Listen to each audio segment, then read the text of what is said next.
others who are currently honing their skills waiting on the bus. There could be investment opportunities there. The development of an app designed for information about live, that means no more time? One time up, okay, all right, okay, quick. Herbie Miller and the Jamaica Music Museum. We've heard about Herbie and the museum before. We're looking forward to more innovation, and certainly you can do your part there. Many bilateral agreements speak to cultural exchanges and cooperation. Let us work with you, ladies and gentlemen, to make them tangible expressions of shared culture. This is the month of Carifesta. We at the JFM are now on the scene, but when it is being held again, we would like to be involved in the planning processes. We are making ourselves available to you, Minister. We are in partnership with the ministries and you, cherished ladies and gentlemen of the Diaspora community. You know, you made the effort to be here today. There's so many times when Jamaicans overseas just discuss what is wrong with Jamaica and offer no input more than armchair conversation. Here you are. You have offered yourself to make a difference, and we are grateful. We do not take you for granted, and I'm talking about the whole Jamaica. I'm not talking about the JFM. Thank you very much for being here. So we need new formulas to formalize the industry, and you can help. You can provide us with business expertise, education, and training. The fact that you are here means that we have an opportunity. We are hopeful. Thank you very much. We want to thank Karen and all our panelists. Didn't they do a good job? Yes. I mean, because if you think about it, just as on a balance sheet, Jamaica's cultural assets, strong and diverse, right? And the question is, how can we capitalize on this? And I think Karen gave us some good tips on that. So, Q&A section now. I'm going to ask you to just press the button in front of you so that we can recognize you. And so brief questions, just allocating 15 minutes for this section. Brief questions and brief answers. The way I would put it, Twitter limits on the questions, 140 characters, right? Go ahead. Please say your name, where you're from, and then the question.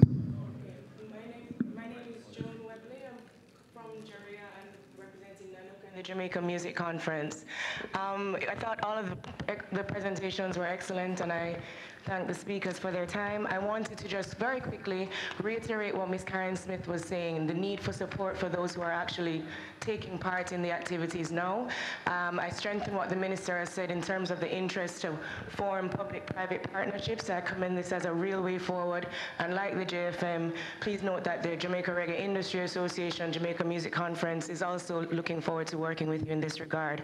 There's the Poetry Society, Manifesto Jamaica, Alpha Boys Radio, Dub Club, Jamnesia. Several spaces are active and in need of this kind of coming together in the way that South Korea and other governments have done this, working with the practitioners to kind of make a meaningful difference. My final statement, thank you for the time, is just to invite the diaspora to come back again in November for the Jamaica Music Conference.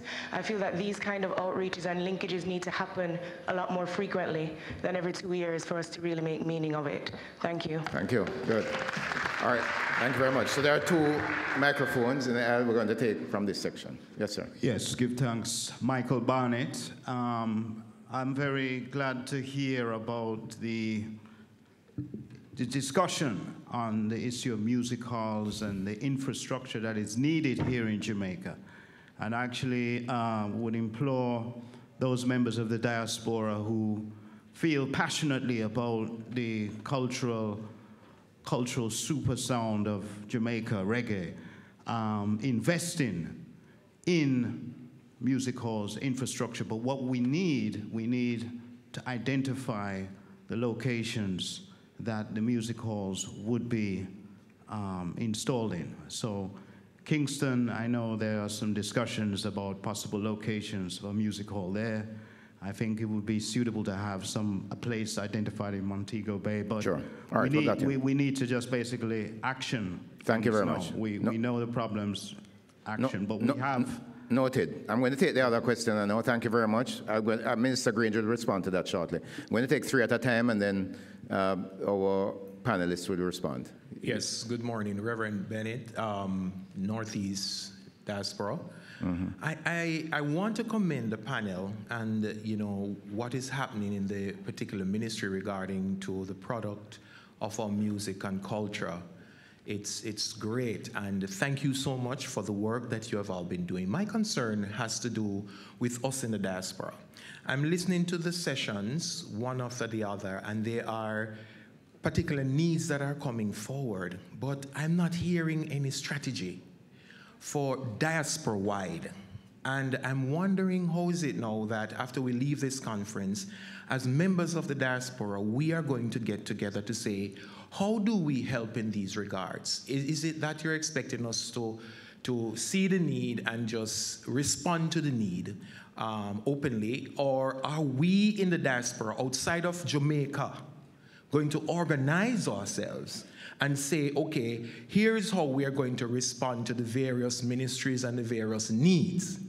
What can we do? Is there a strategy somewhere? We need to be discussing this because it can't be just another talk shop. Sure. So how can the diaspora organize itself to respond? Thank you very much. Noted.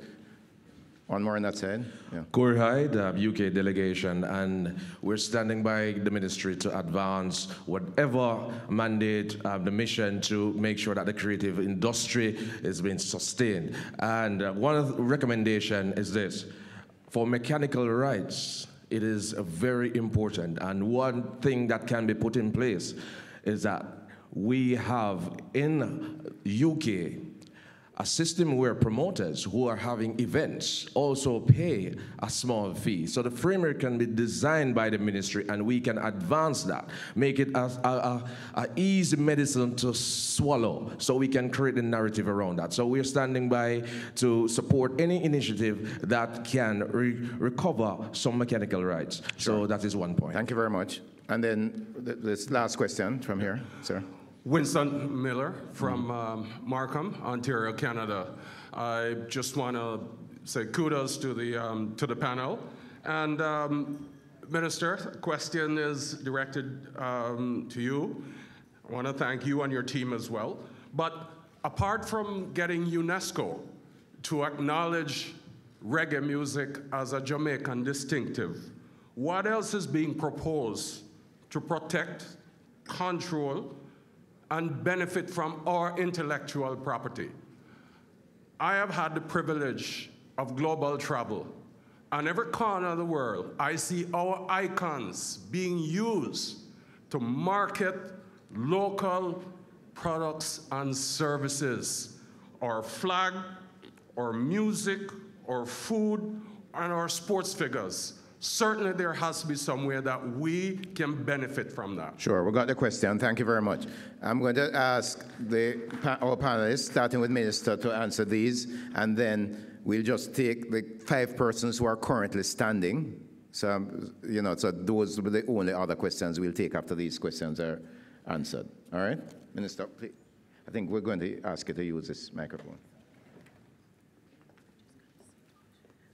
We've got a long list here. All right. The first one on the music halls. On the music halls. Now, I always have a saying, you eat an elephant a bite at a time. We have limited resources. We don't have a proper concert hall or performing arts center. But we must start somewhere. And so the plan is to establish state-of-the-art facility in Kingston, the capital. However, across Jamaica, there are facilities that we're going to ensure are upgraded, not just for music, but also for sports. So you have auditoriums, school auditoriums, that there just need to be further upgrade that those facilities can be used. So I understand what Dr. Barnett was saying, but we have to recognize what our limitations are And we have to plan, and as I said earlier, what we're planning is over a 3 to 5 year period. And so we'll start with the one in Kingston. We will look at facilities outside of Kingston that can be upgraded to facilitate performances. And then we'll move forward. I don't know if that satisfies your, that's the best we can do. Then the strategy for diaspora engagement. Lenford Salmon is here. Yesterday, my colleague minister gave out his phone number.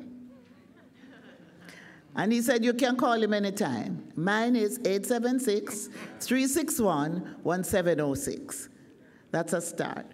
But the Secretariat, Lenford Salmon is here. We have actually started engaging the diaspora through our missions, through our embassies, through our consulates, and through the Jamaica National and Grace Kennedy Network. I will ask, when I'm through here, for Mr. Salmon just to speak a little to how we have started engaging the diaspora and where we have reached with it. And that we'll use that as a wrap-up. In terms of mechanical rights. Now, mechanical rights. Now, if you make a song, if you produce a record, the producer of that record is responsible to pay to that artist the mechanical rights. We have not acceded, for example, to the Madrid Protocol that would allow us to actually register marks in multiple jurisdictions, and so that is something as a country, and Ambassador and Minister are here. The Madrid Protocol is significant in relation to us protecting trademarks, and also as a government to actually have the funds to protect those marks once they are registered. We have been, as Jamaica, making representation in relation to the protection of country names.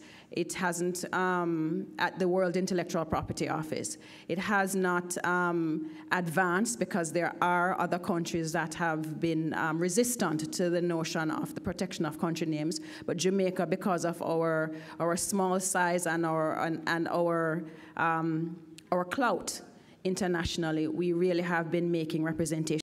I just wanted to know that as a government, we are looking at protecting. Make a difference. And we want the Jamaica 55 legacy projects to be a buzzword for the next 5 years, because a 5 years is a 5 years program for us. Jamaica 55, a year of celebration where we commemorate our 55th anniversary. But the legacy projects will last over 5 years. For us, at the ministry, led by the minister, is the most revolutionary transformation of our culture and sports infrastructure since independence. And that's how we want the entire Jamaican community at home and abroad to see it, and we want your help. Direct question from the floor, and it's one that we have thought about carefully. When you leave this room, Diaspora, help us. One of the jams. What we wanted to transform a stadium that was built in 1962 into a modern stadium, where it doesn't matter where in the stadium you go, you're covered, and so we're going after that as one of our major projects, the National Stadium redevelopment. How can we do that? It's a $45 million US price tag. We want to reach out, and we are in discussions right now with Jamaica National. We want to reach out to the entire Jamaican community across the world, especially across the diaspora, and to let us build that facility as a family. For you to buy into that facility, for you to contribute your own part, play your own part in helping us to fund this facility. That's over $6 billion Jamaican dollars. In a tight fiscal space, government can't afford that in the short term. You can help us, and we are coming to you. That's one of the ways that you can move this program forward. Thank you very much. All right, so time is up. Time is up. I'm going to ask us, there are 2 persons standing there and 3 there, to just say your questions very quickly, and I'm going to just ask the panelists. Let's do this in 5 minutes. Let's see if we can do this in 5 minutes, starting with the 2 ladies there. Okay, greetings everyone. Yeah. First of all, very grateful for the opportunity to be here and for all the ones who are gathered. I'm not one to talk about the things that I do, but I just want to express the space that I'm coming from as somebody we have to do it very quickly, though. In the creative industries, in many capacities, working with artists as part of their management team, working within the Rastafari community, etc. I definitely think there should be a focus as to what will happen after here. But they need just the collective security, the role that the radio needs to play in terms of the artists. Like, I don't see why in Jamaica we're playing so much foreign music, and that's people who are visiting to see how they can support. Good morning, distinguished panel. First, I wish to thank all of the creative entities that I interfaced with last August, filming in Montego Bay. Many partnerships realized. We have manifested a 6-episode series that will be premiering, launching in August on TVJ. This is a huge accomplishment. Very good. Congrats. Having said that, we are commencing the 2nd season of 6 episodes starting August 21st. What's the name of this? What's the name of the series? The Rich and the Ruthless. Please go to the website, therichandtheruthless.com. Okay. But I must say that we are commencing the 2nd season starting August 21st through September 1st. This features Oliver Samuels. This is about job creation and economic growth. We use the lab. I licensed music from Rupert Bent, Adrian Lopez, and the list goes on. But if Jamaica does not invest in itself, I cannot continue to come to Jamaica and film. So that said, I must have the willingness of investment from the public, private, political sector to support this endeavor to continue. Thank you. Good. Thanks for your courage. Thanks for saying that. All right, so we'll take 5 minutes. 5 minutes are almost up. Go quickly, please. Yeah. All right. Good morning, distinguished panel. My name is Marie Kellier. I want to go a little bit further than my colleague from the UK and say I am offering right now, right here, today, afterwards, anyone who's interested, I'll be in the room, I have cards. I'm a producer, I have an MFA in film and video production, I have a BA in theater arts. I am available. I came directly to Jamaica for this session of the conference. I want to be used. Use me up. All right. We heard that. Thank you very much. Next year.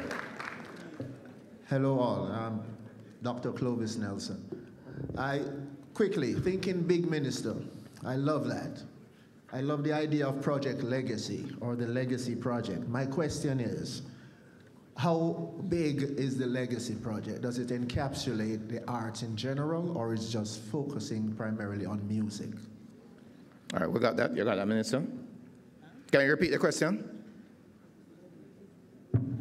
In a nutshell, does the Legacy Project involve other aspects of the art, and if so, in what way? Okay, other than music. Got you. All right, thank you.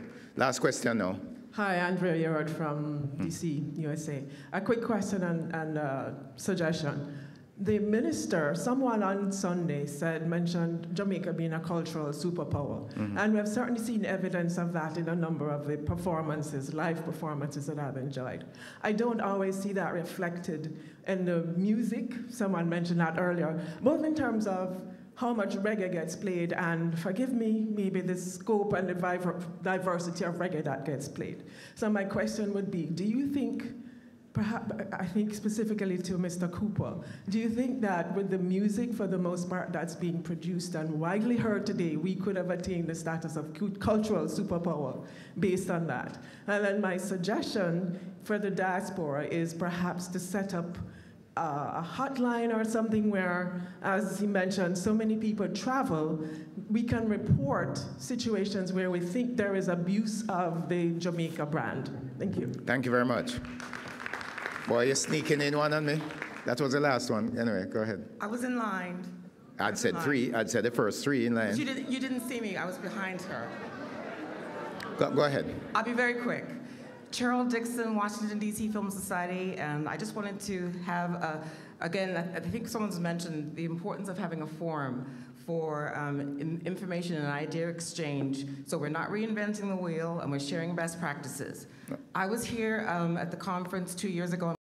It's 1 minute each, and then we're going to turn off the lights for a repeat of the video that was shown at the beginning of Minister Grange's presentation. All right, can we do that? 1 minute each. Thank you very much.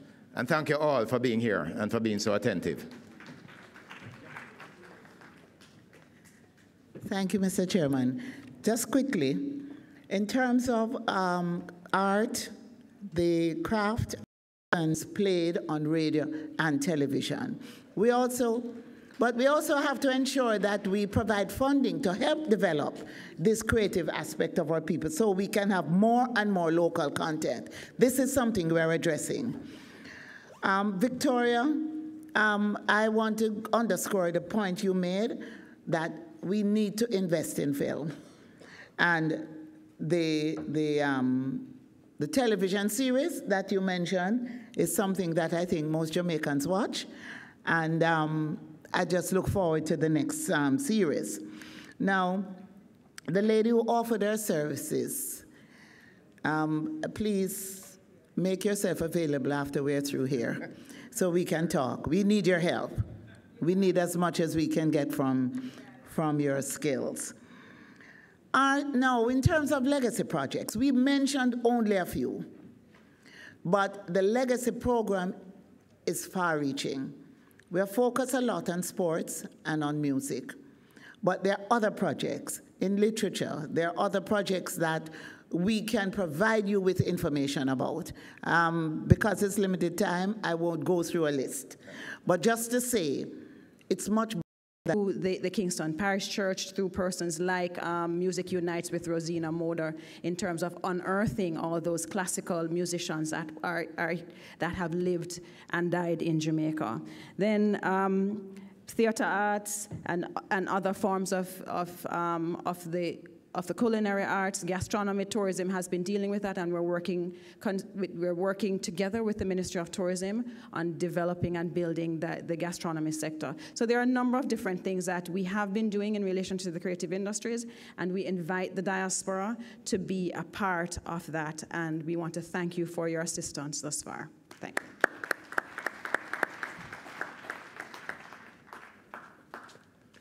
This is just actually a quick repeat. The present-day artists are standing on a platform that was made for them by the guys who went before. The guys who went before were very passionate about their art and their compositions and sincere to their messages. That resonated with the world. The present-day artists just have to be very careful that they don't use that platform to just create hype.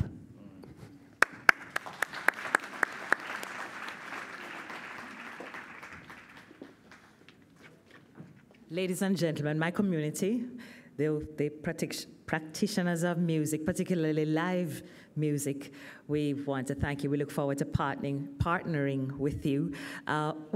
We have just re-registered about, as I said before, about 2 months now.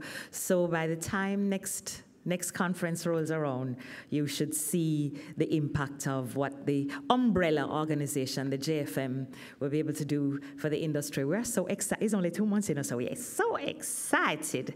We're looking forward to good things. Thank you very much for your help. Thank you all. We now have the lights off and a repeat of that. I think it's a 1-minute video.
money Soon as transfer he joins services, us, we and kick swift payments.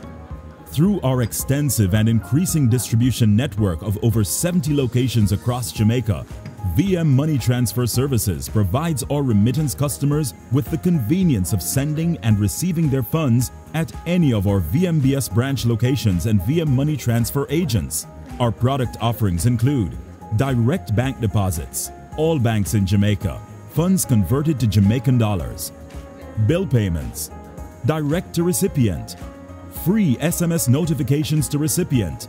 Enjoy the added security of a VM Money Transfer card and access funds remitted to you anytime, anywhere.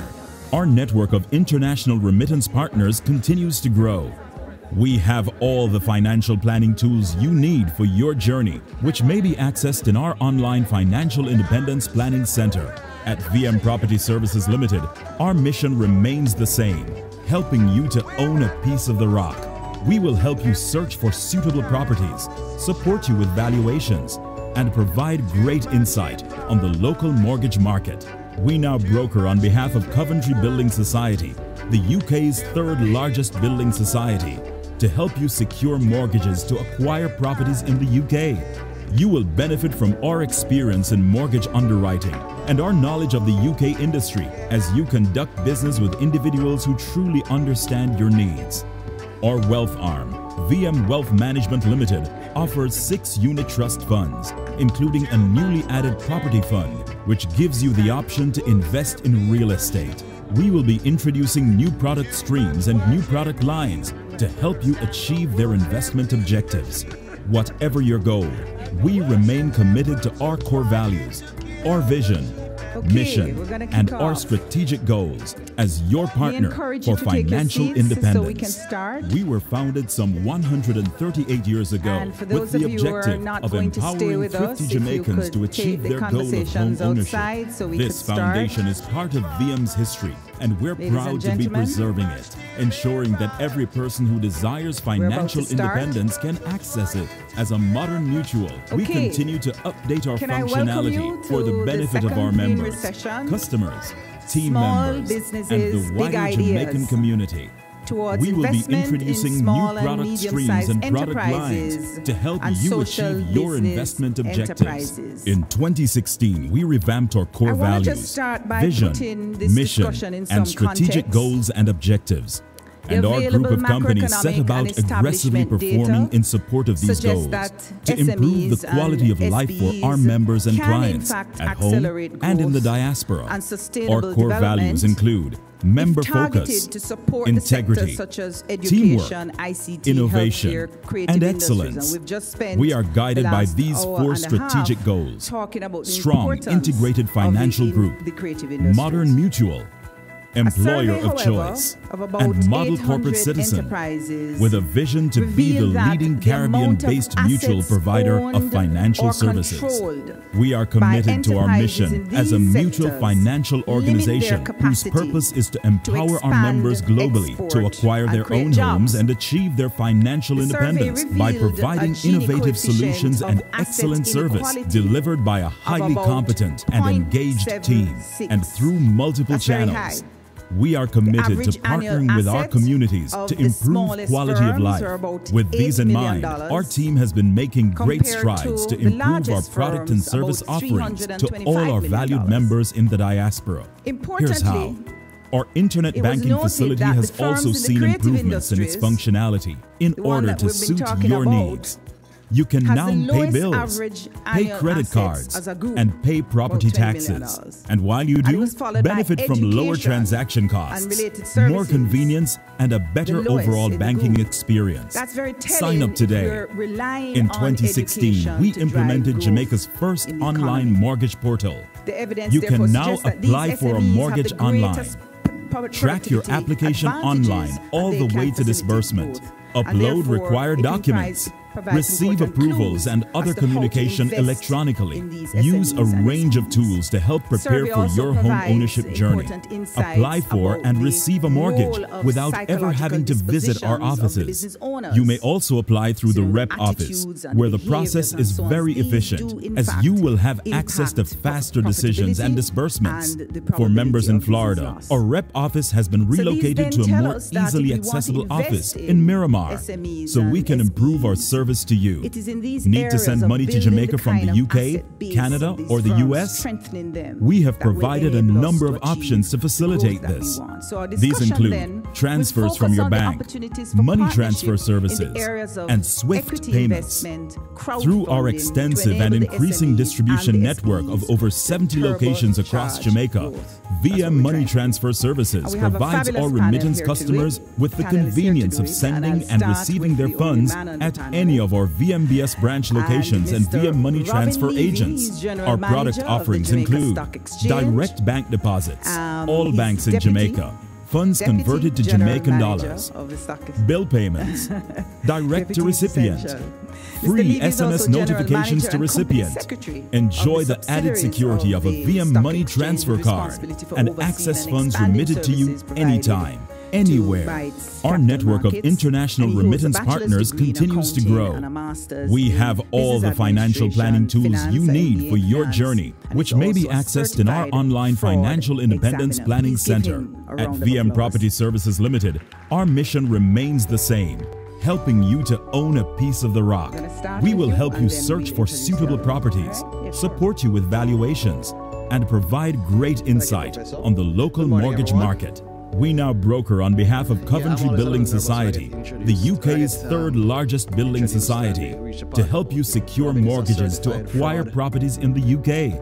You will benefit from our experience in mortgage underwriting and our knowledge of the UK industry as you conduct business with individuals who truly understand your needs.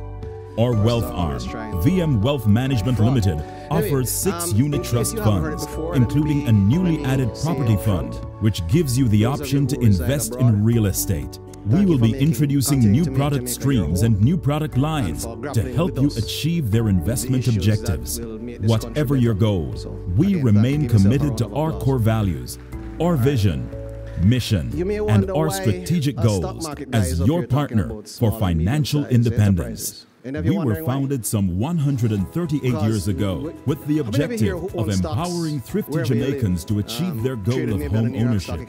This foundation is part of VM's history, and we're proud to be preserving it, ensuring that every person who desires financial independence can access it. As a modern mutual, we continue to update our functionality for the benefit of our members, customers, team members, and the wider Jamaican community. We will be introducing new product streams and product lines to help you achieve your investment objectives. In 2016, we revamped our core values, vision, mission, and strategic goals and objectives. And our group of companies set about aggressively performing in support of these goals to improve the quality of life for our members and clients at home and in the diaspora. Our core values include member focus, integrity, teamwork, innovation, and excellence. We are guided by these 4 strategic goals: strong, integrated financial group, modern mutual, employer of choice, and model corporate citizen, with a vision to be the leading Caribbean-based mutual provider of financial services. We are committed to our mission as a mutual financial organization whose purpose is to empower our members globally to acquire their own homes and achieve their financial independence by providing innovative solutions and excellent service delivered by a highly competent and engaged team and through multiple channels. We are committed to partnering with our communities to improve quality of life. With these in mind, our team has been making great strides to improve our product and service offerings to all our valued members in the diaspora. Here's how.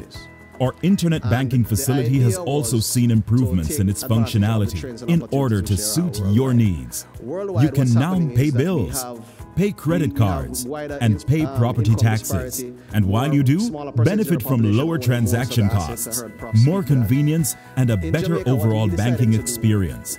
Sign up today. In 2016, we implemented Jamaica's first online mortgage portal. You can now apply for a mortgage online. Track your application online all the way to disbursement. Upload required documents.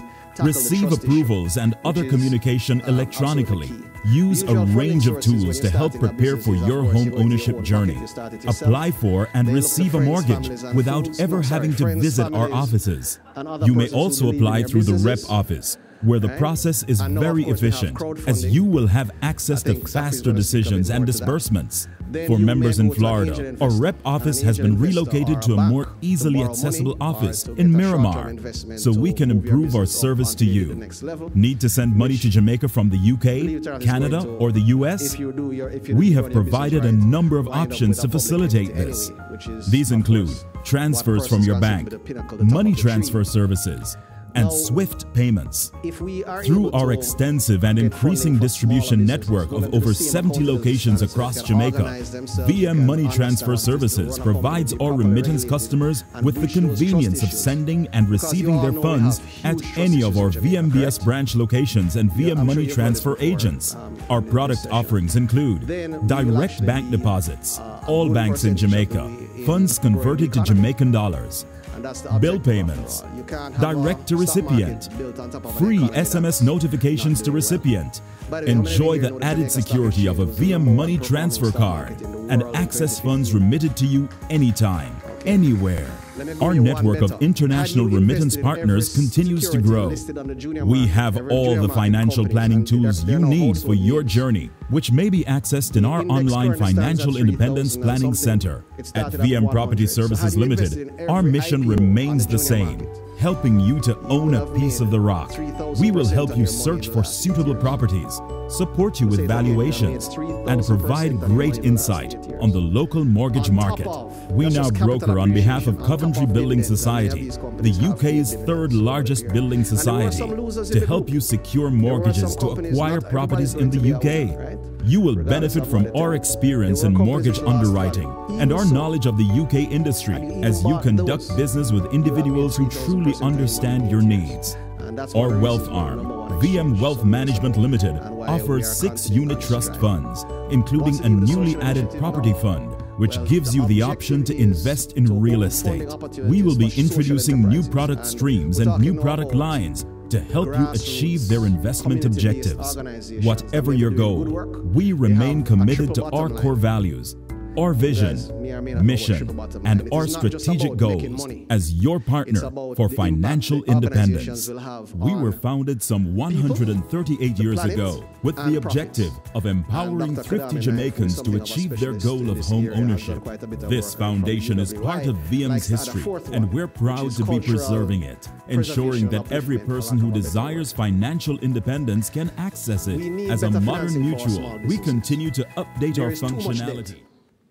The first thing everybody does when they start a business is run, go and borrow money. And that's a sure way, well, not sure, but it's a dangerous way to grow your business, just with debt. You need equity, you need that mix, you need that balance. And the idea is for us to have, by next year, maybe not this time, maybe the second or third, the third or fourth quarter, to have a Jamaica stock exchange, social enterprise exchange, where we can have, we pattern it off the Brazilian social stock exchange, where organizations have to meet listing requirements. They must have properly constituted, they must be registered somewhere. They must prepare accounts. They must report what they are doing. They must file quarterly reports. If directors or senior persons leave the organization, they have to tell you. Effectively, they have to abide by all the rules and regulations of a listed company. Adhere to the triple bottom line, so investors will know this is not a business which is only about making money. It's also about impacting people and the country. So my time here has been reduced, Prof. I've been trying to keep it short and actually flying through these slides. They are available though if you want to get them later on. But just to give you the big picture, this is something we are going to do. We encourage members of the diaspora to go to your hometowns, go to persons. And implementation of a number of outreach programs. And she's well known for the social enterprise project, the SEBI project. This is a social enterprise boost initiative. Please give her a round of applause.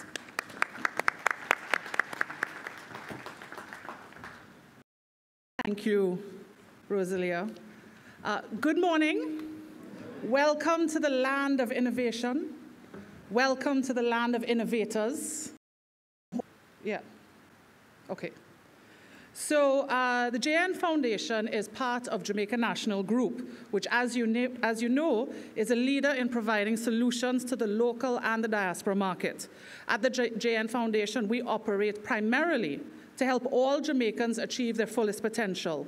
And we do this operating a very clear logic model and results-based framework. Over the years, we have been faced with one recurring question. How do we provide funds to all the effective and worthwhile projects and programs happening across Jamaica? We cannot fund all the requests we get, and we acknowledge that international aid to Jamaica has been on a downward trajectory for over 30 years, and that if we do not come up with a solution, then our voluntary sector and civil society are like sitting ducks. And so at JN, we looked at our core competencies and realized that we would have to merge social goals with business goals if we were to start providing sustainable solutions. The model that we started to look at is known as social entrepreneurship at social enterprise. Does everybody here know what social enterprises are? Yes? Okay. I'm going to quickly go past the video since they want me to save time, because the video really explains what social enterprises are. And I think that you need to recognize that a lot of the work that you're doing in the conversations I've been having with you over the last few days, a lot of what you're doing would classify you as a social entrepreneur or as operating social enterprises. So here in Jamaica, social enterprises come in many forms. What determines whether you're a social enterprise is not your legal structure, it is your reason for being. To be a social enterprise, your company documents must state your social mission, and everything that you do is about fulfilling that mission. Access to affordable financing is one of the biggest challenges social enterprises face. The situation for social enterprises is even more challenging at times, as many come from the NGO sector and are not mentally prepared to manage financing outside of usual grants. The situation is especially difficult for businesses with capital-intensive equipment and infrastructure needs. One of the most well-known social enterprises in Jamaica is the Source Community Resource Center, a JN program which has allowed many locally and from the diaspora to participate in delivering interventions to support growth and development. With seed capital and startup operational support from JNBS, now JN Group, the Source has seen much success over the years. Started as a pilot in Augustown, the Source has grown into a national social enterprise franchise, delivering key solutions in community equity and development across Jamaica. There are now 5 centers, all run by the community in which they operate, all on a path to sustainability, all delivering important and valuable work. The first center in Augustown celebrated 10 years this year.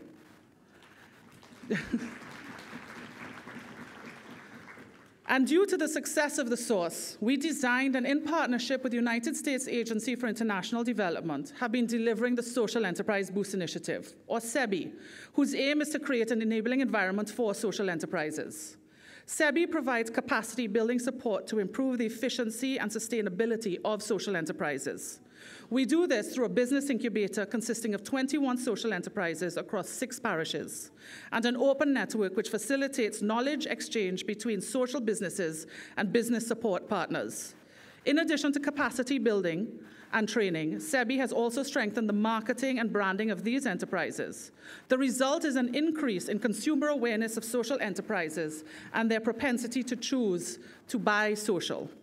The open network activities have also expanded the business and social networks for social enterprises, many of whom would not have had access to these networks. In just 1 year of incubation, at least 50% of SEBI enterprises are growing at a pace which is outweighing their current capacity. This is a great business problem for us to solve.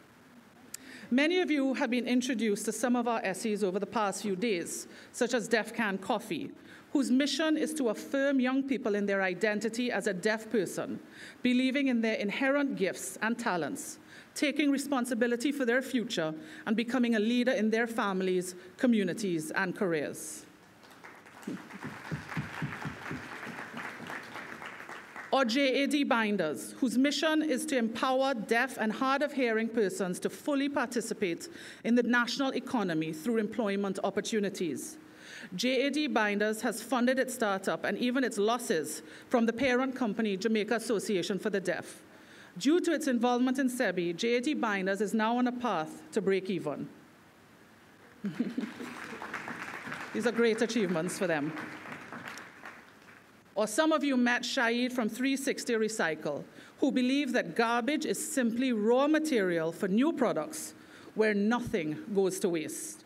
Developing these social businesses means that the reliance on funding, fundraising, and handouts is being reduced, whilst local change makers are providing important solutions that they are able to take to market and potentially scale. Where an enterprise has a marketable innovation, it is very possible to attract capital from other businesses or venture capitalists. Equity is a good source of funding, especially when it also brings additional technical capacity. But the enterprise has to understand its role in this kind of partnership. 360 Recycle has been approached for investment for its construction material, which could impact the construction business. And with the recognition that the world is changing and that the Generation Xers and millennials are demanding more sustainable solutions to global issues, iSupportJamaica.com was created to provide a platform that leverages Brand Jamaica to crowdsource funds to support local development projects. All the research is pointing to changing trends in investments. Millennials are less invested in stocks and more likely to invest in crowdfunding. So the first of its kind in the Caribbean, iSupport is a tool open to all Jamaicans who have a program that adds value to their community and is a direct mechanism to engage young people from all over the globe to become advocates of change for Jamaica. Lacey Ann Bartley from Bartley's All-in-Wood is exactly the kind of investment millennials are looking for. Her enterprises have a network or following on social media, and she was willing to put the promotional work needed to make a success of this platform.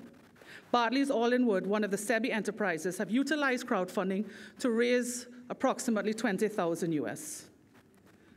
And yesterday, Neil from Farm Up Jamaica spoke about diaspora impact investment and really about creating shared value. A few months ago, JN Bank launched its Diaspora CD, targeting all of you in the diaspora who wanted to invest. This CD allowed you to get a return on your investment and also contribute to the social enterprise sector in Jamaica by sharing a percentage of earned interest. Access to financing, which enables social enterprises to respond to opportunities in the market, is critical to sustaining the growth and development of the sector.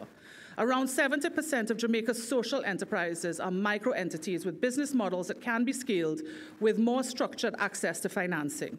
So as you can see, social enterprises in Jamaica are financed in a number of ways. Corporates like the JN Group and Digicel Foundation provide seed capital and operational costs. Funds are crowdfunded through platforms like iSupport Jamaica. Grants are also provided in traditional form. Business competitions are another way social enterprises are accessing funds, and financial products specifically targeting the SE sector are currently being developed. Companies like the JN Group continuously innovate to remove barriers to investment and facilitate changing behaviors within a solutions-based economy. And at the end of the day, the only way we here at home are going to be able to facilitate the help to drive the growth and development of Jamaica is if we maintain our relationships, both local and with the diaspora, in a way that creates a sense of shared value. The Source, SEBI, the Diaspora CD, and iSupport Jamaica are just a few of the mechanisms that exist to facilitate this relationship so that we can all use business as a force for good. Over the last few days, the SEBI booth outside has seen many of you visiting. We have new social enterprises in there every day. I invite you to go and visit the SEBI booth. We will also, we have a tour tomorrow, a SEBI tour. There are a few spots open. We will be going to visit Def Can Coffee that many of you have seen. We're going to their coffee shop in the morning.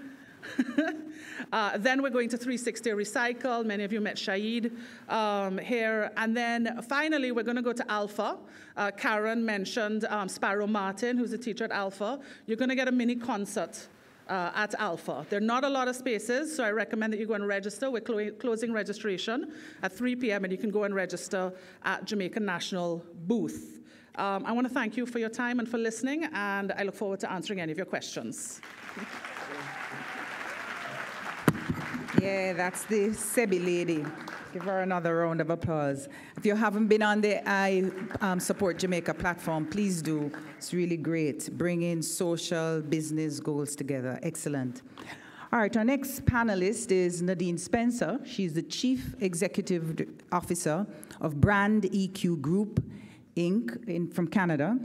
A global marketing and communication agency made up of top-level creative professionals from around the world specializing in meeting clients, marketing, communications, and PR goals.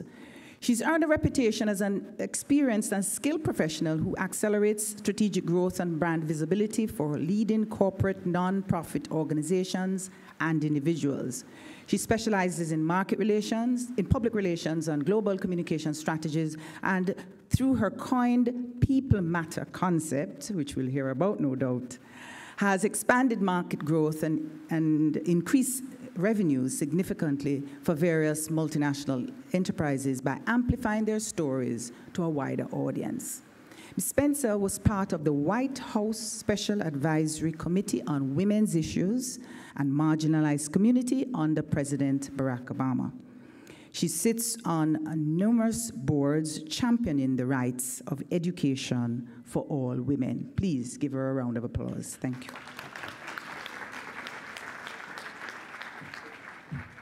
Thank you very much for that kind introduction. Good morning, everybody, or afternoon.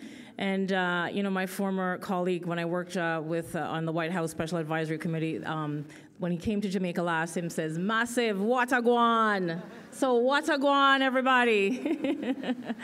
I'm really thrilled to be a part of this session, Jamaica Partnership for Growth, because, you know, as an entrepreneur, I understand what it is to really look at partnerships. So I'm going to take you back to how I got to be a dynamic marketer.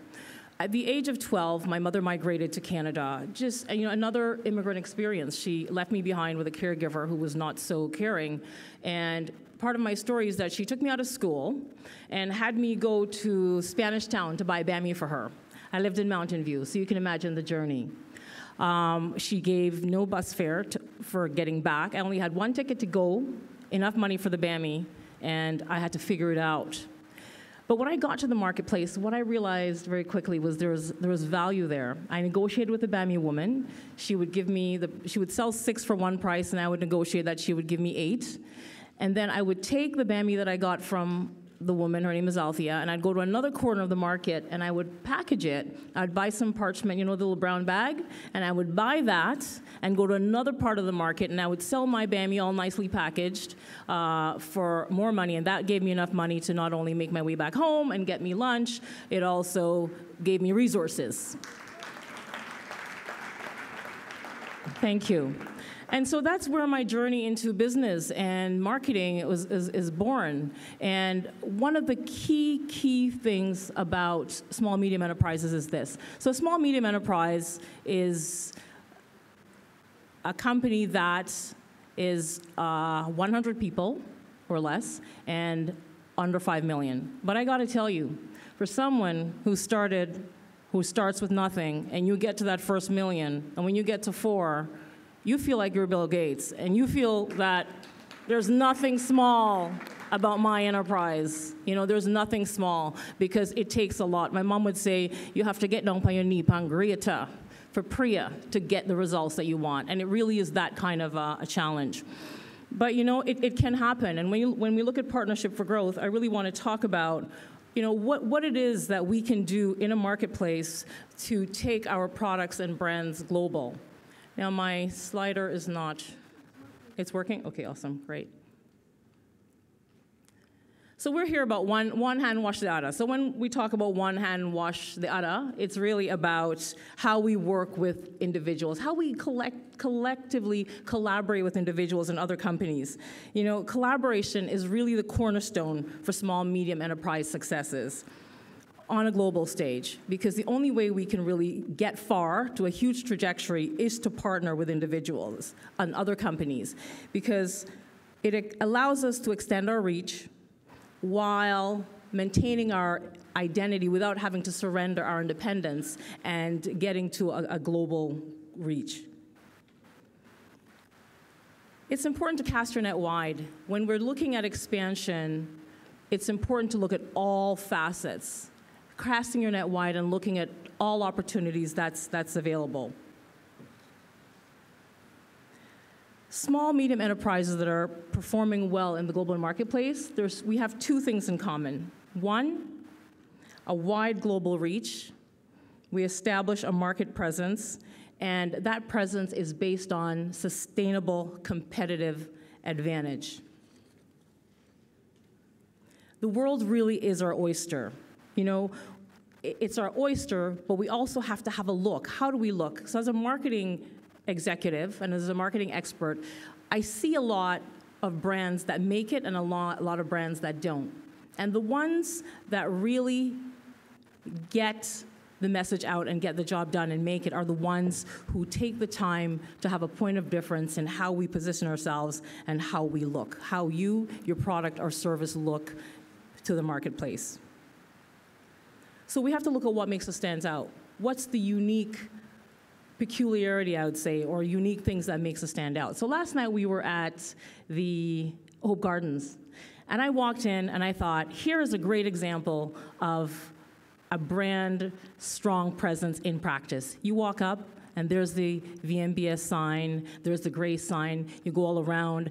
Grace is staying true to our Jamaican platform in terms of the foods that we serve. We have the managed water soup, we have the fish on the cracker, so we're staying true to who we are, but we're also looking good. We're also applying a strategic brand look in how we do it. So it's staying true to who you are, but also applying a structure and a point of difference that sets you apart. And also, one of the key things I want to bring to point is that success is not based on who you know in business. It's not only who you know, but who knows you. So as we're building our business model as small, medium enterprises, we're always focused inwards on what we want to do and getting our voice and our message out there. But it's really important to build a brand on who knows us. So let's look at the importance of market presence. Local individuals, local Jamaicans looking out. What are the ways that we can partner for growth? As I said, look out and cast our nets very wide. Become a market leader. When we are selling our bammies or selling our fish or selling our sauces, how do we become a market leader? I looked at that, there's that one brand, that reggae sauce. They really have become a market leader in the UK because they own their presence, they own their look, and they strive to become a market leader in that industry. Also, is to leverage the diaspora market for springboards of growing our products. As I mentioned, Grace Kennedy does that really well. They leverage the diaspora markets, they go into all the West Indian stores and so forth, and then after we have that influx of people, then people like me and Trevor Massey, we go into the Loblaws, the bigger stores, and we say, hey, where's that Grace coconut water? And so because we're so familiar with it in the West Indian stores, then it becomes mainstream. And the holy grail really is to get your product into mainstream because it's getting it into the hands of everybody. You're growing your audience in a bigger way. So it's to target our local diaspora members and then having it go to mainstream. And most importantly as well is to leverage your top 100 influencers. It's important to know who they are. If you're online, who are the top 100 influencers that we're tapped into? Next. When we talk about diaspora markets, so we look out and then we look in. So as a business owner coming to Jamaica, what are the diaspora members can do in terms of looking into Jamaica?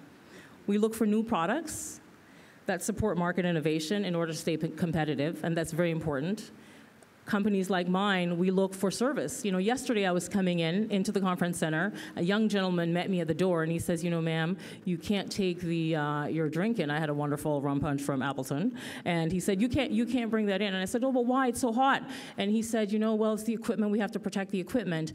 And what's interesting, I gave him my card, and I said, if you're looking for a job, you call me. Because it's not that he said no, because that's his job, but it's how he said it. You know, service is really important in terms of how you relate to someone. And I said to that young man, you give me a call if you're looking for a job, because I love the way you dealt with this situation. So being an entrepreneur and coming, thank you. So coming back, it's being open to also hire. You know, today I've got, you know, a camera person here, I've got an associate here. So I come back and I'm interested in investing in Jamaica, in Jamaican labor, and I'm hiring Jamaicans. I'm preparing to invest, and I'm open to investing, and I'm also open to collaboration.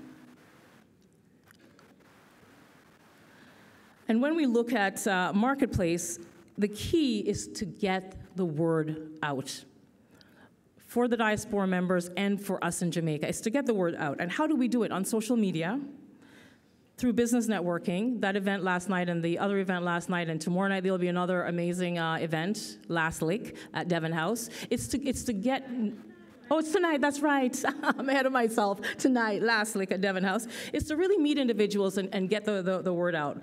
Leverage internet marketing and new media. A big, big key here is technology. Technology is our friend. It is not to be afraid of. Technology will help us in a big way to get the word out. And how do we do that? Websites, computers, social media, online catalogs. It's the way to reach a market that is not within your sphere. Leveraging technology is the vital success to any small, medium enterprise wanting to look forward and grow their business. Because when we look at technology, and when we embrace technology, it's one of the biggest assets in our company, and it's one of the quickest way for growth. We use it to reach new audiences and new markets, and we should always start with the low-hanging fruit. Use Skype, use Facebook, and I hope you're all on Facebook, you're all on Twitter, right? So that's a way when you have a small and medium enterprise or a small enterprise is to get your audience expanded, like get to a wider audience. To use e-commerce, and one of these devices that everybody has a mobile device, to use that and leverage that, because when we do that, we have a way of connecting to a wider group. So yesterday, one of the gentlemen said, you know, be ready. He said, we must be ready. And I love this shot of this, one of our track stars who's ready. So she's ready, she's in form, she's been training, and she's poised, and she's ready to go. Do we know that story? How many of us can relate to this? You get to a restaurant and you look on the menu and you says, you know, I want ackee and saltfish. I don't have that. I want the fried dumpling. I don't have that yet. How about this? You know, you have that, but it's going to be ready in two minutes. That's not being ready. Being ready is having everything on the menu that you put on that menu at that time. And I'm metaphorically speaking about that menu, but in terms of our business, what else do we have that we have listed, but we're not ready? So it's important that readiness, that you know, there's no other way about it. We must be ready. Ready, and he's starting, ready to leap off. I know. And of course, being Canadian, because it's a two-way street when we talk about growth partnerships, it's us in the Canadian market being ready also to come to Jamaica and being ready to do business. So the 10 best practices for a small, medium enterprise for success: to develop a business strategy and a business plan, maximize technology, form partnerships, which is why we're here, to establish a go-to-market strategy, something that's turnkey and that's ready to go. What is your best practice? What is in your best practice toolkit? Innovate, which is very, very key. To have a contingency plan. When plan A doesn't work, what's plan B and what's plan C? Product readiness, we just talked about that, being ready to meet expectations in a global marketplace. Also, knowing the competition. I love this picture. You know why? Because he's winning, there's no doubt. But when he looks around him, he's looking at who's coming. And it's really important that when we're doing well, it's important to always look and study and know who the competition is and where they are in relation to you, because that is the only way you're going to grow and stay ahead of the curve. And of course, manage the money. So I'm going to conclude now with my final 3 takeaways. I see you giving me the note. And one is to really innovate. There was a wonderful expression that I read. It says, innovate or die. I have one quick story to share. Years ago, we own a food company, and the economy was just a downturn. The clients didn't have money to buy from us, and we weren't getting the sales. And I pulled my team in, and I said, guys, this is what we're going to do. We're going to take the sauces, we're going to consign them to 10 stores. We're going to go in, we're going to merchandise it, and they're not going to pay until they sell the product. So we called 10 stores. All 10 stores said yes. They took the product in, they sold the product, and then they paid us the money, and they reordered. We were willing to take the risk.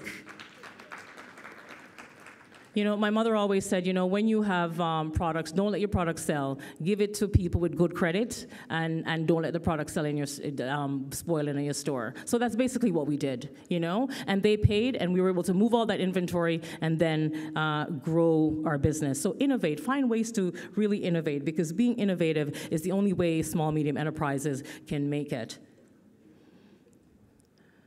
Next, of course, is to show and tell.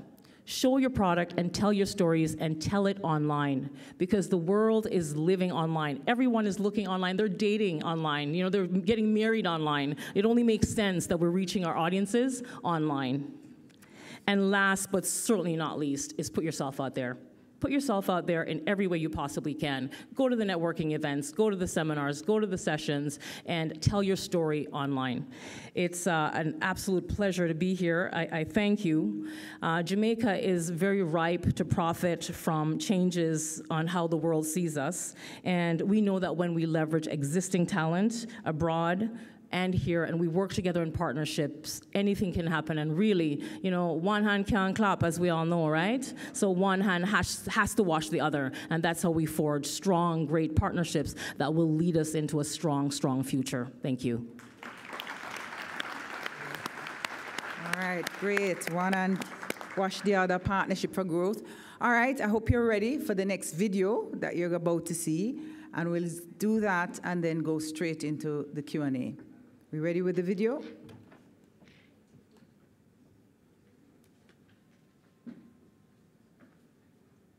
All right, I was told there's a video to come. Perhaps you could line up in the interim for your question and answers right after.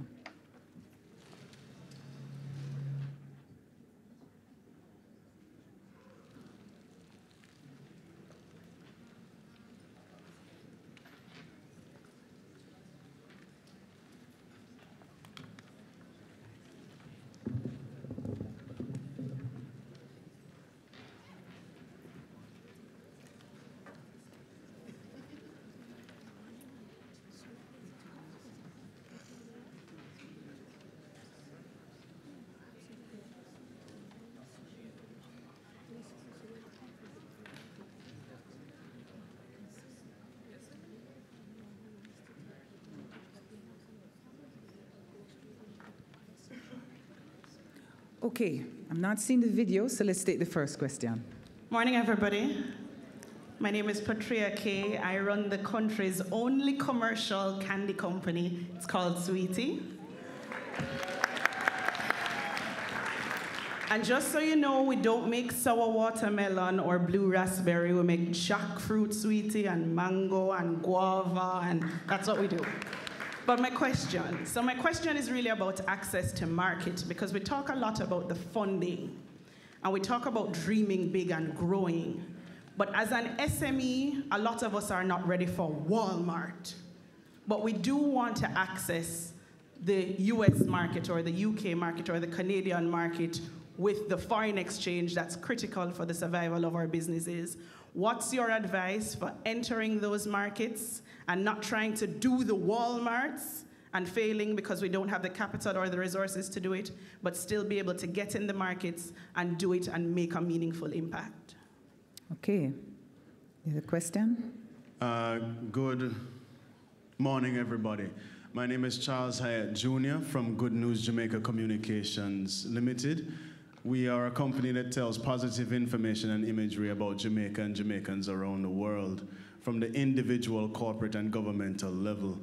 What I would like to know is how can companies like myself in media partner with people in the diaspora, companies in the diaspora that are interested in pulling out the stories from the grassroots about positive initiatives, positive things that are happening that are impacting our communities, so that we can have a better image, or an image created, an alternative image created of Jamaica and Jamaicans around the world.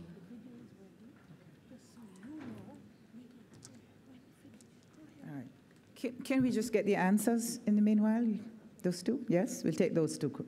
All right.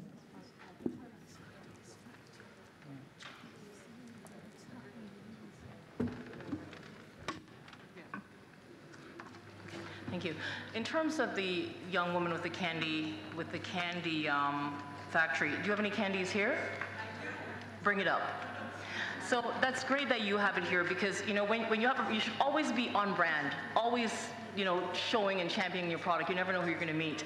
But in terms of scalability and not ready for Walmart, so I currently sit on an advisory council committee for accelerating women entrepreneurs in U.S., and the Whole Foods is the head of it. And one of the things we have as a mandate is we have a capacity for having entrepreneurs who have small specialized items. So you don't necessarily have to scale up to a Walmart level. There is a place in the marketplace for specialized products.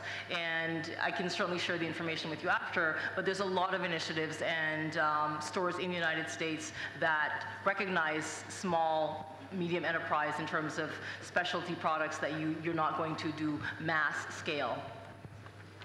Okay. Sorry, if I could just jump in very quickly. I'm a fan of your product. I'm not a fan of jackfruit, but guava is that's my jam right there. You mentioned not having the capital to go to a Walmart, and of course, I can't add one slide. 10 years ago, you could only find Jamaican tea products in the Jamaican store, or maybe a Mexican store, a Latin American store somewhere. And then Jamaican teas came to the junior market. Now you can find Jamaican teas, you can find Cerasi, you can find them all in not only Jamaican stores, but on main supermarket shelves. I'm sure all of you can vouch for that, right? You can find your Cerasi and your Busy and your, right? Caribbean Dreams, it's the same company. Now, there's an easy way to scale up as long as you're running a professional business, you have a board, you're meeting, you're well organized. Float a bond, raise some equity. Every single, with one exception, company which has come to the junior market in the last 9 years has been oversubscribed, some by 3,000, 4,000%. There's money looking for a home, they're looking for a business like yours to invest in.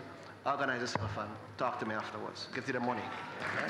All right, we'll do one last round of questions in the interest of time. So if you want to have questions, if you have some questions, just have it now, and then we'll go right into the video and wrap up this section.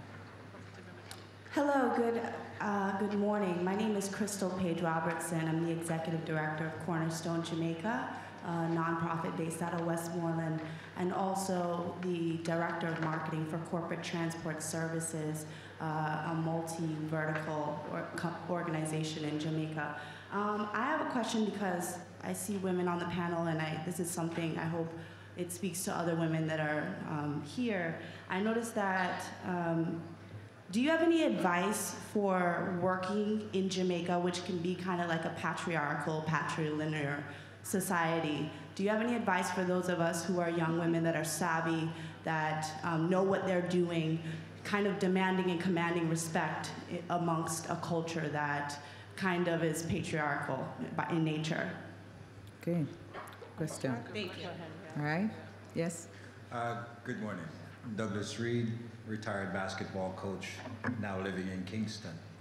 I can't help but observe that most of the folks coming from abroad, one of the persistent questions they keep asking is, how do we get involved? How do we invest?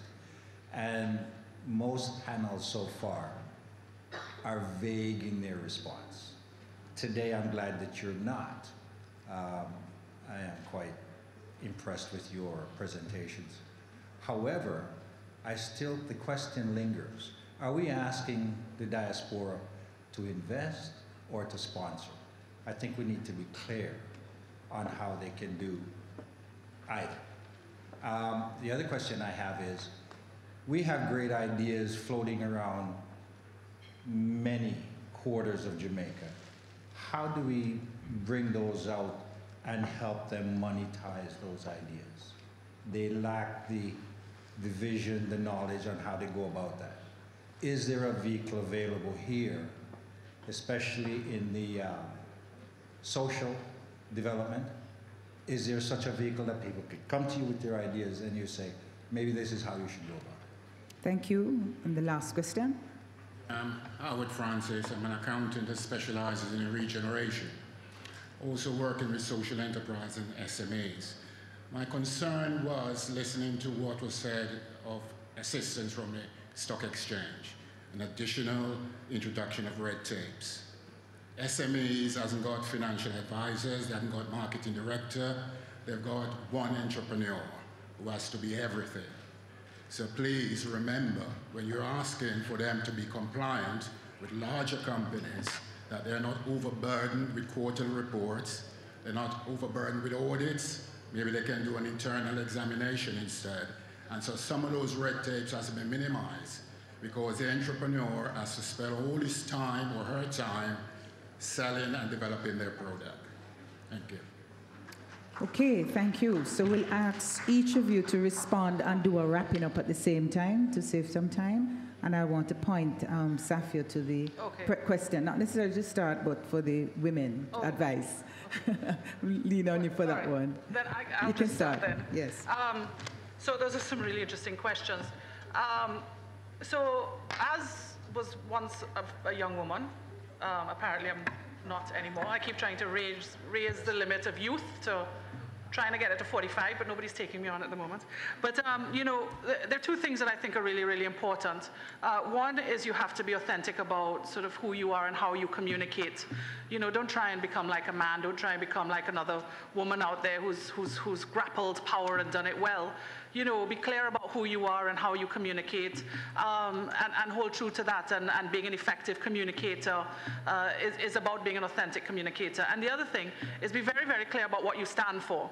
Because in this world, when you do go up to battle, people are going to try and sort of knock you off that position of what it is you're here to do and achieve. And you have to make sure that you hold that very near and dear. And that's what I would say is how you navigate a patriarchal society, and do it in a way that you still feel good about what you're accomplishing and what you're doing. In terms of the invest or sponsor, one of the things that I spoke about with social enterprises is that social enterprises are really something that allowed you to create shared value. And shared value is something where we both or we all benefit. We see social enterprises as an avenue for anybody interested in the development of Jamaica to become invested in Jamaica. And as you know, there are lots of different ways that you can invest. We spoke about some with I Support Jamaica, but some of it is also the technical expertise. Petra K mentioned the market linkages. Market linkages are another big one. So it's really about finding that area that you're passionate about, and for me, I would always prefer an investment. An investment isn't always financial, but it's sort of a psychological and emotional investment. I'd always prefer that because that's more long-term than just a sponsorship. A sponsorship is something that can be very one-off and not develop these kind of deep, engaging relationships. And then the network. I mean, there's a lot of great incubation programs happening in Jamaica. You've got the Social Enterprise Boost Initiative, which I mentioned earlier. You've got the Branson Center of Entrepreneurs. You've got the Jamaica Business Development Corporation. You've got lots of incubations that are happening, Startup Jamaica, for different areas. So I would say go and look at what these incubators are doing, or accelerators, depending on what stage you're at. And finally, in terms of the red tape, one of the things with social enterprises is that we don't believe that the social exchange is going to be for all social enterprises. What we're trying to do is make sure that we create financing opportunities for all social enterprises. Some may only stay on crowdfunding. Some may continue to focus on grant funding. Some might decide that they're ready to scale and it's time to go onto the stock exchange. The point is that we're trying to create that enabling environment so that any social enterprise can develop itself the way it needs to and access money the way that's best for it. Okay, please give her a round of applause. Let me invite Nadine. Yes, the first thing I want to comment on is the money, because the money is important, and as that gentleman states that when you're a small company, it's one person doing 100 things. You're the seller, you're the marketer, you're the financier, and when someone asks you for a statement, you're like, what is that? How do I even begin to pull it together? But remember, when we're looking for funding, currency comes in different forms. There's the tangible cash, and then there's partnerships. You can barter. You can look at other ways of getting money. You can trade services. You can trade services and look at different organizations that maybe it's a microloan, maybe it's a smaller amount of money that you're getting to start. And not only that, but leveraging what you have to make it go bigger and wider, So that's don't just look for the big $500,000 loan or the big loan. Start with the small amounts and really look for currency in other forms than just the hard cash. In terms of the woman with the patriarchal society, listen, it's a tough thing when you are dealing with men on a certain level, and the higher up you go, it's fewer women, and it's very patriarchal. But it's important to have your messaging down pat and know what it is you're going in for. Have 3 key messages, and you stick to that all the time, every time. You do not deviate from that. You hold focus, and you shift the focus away from, you're beautiful today, or, what you're wearing and all of that, which is what happens a lot to women, but stick to the reason why you're there. The gentleman who mentioned branding, I can't stress enough the importance of market presence and how you look to achieve what you need, your objective.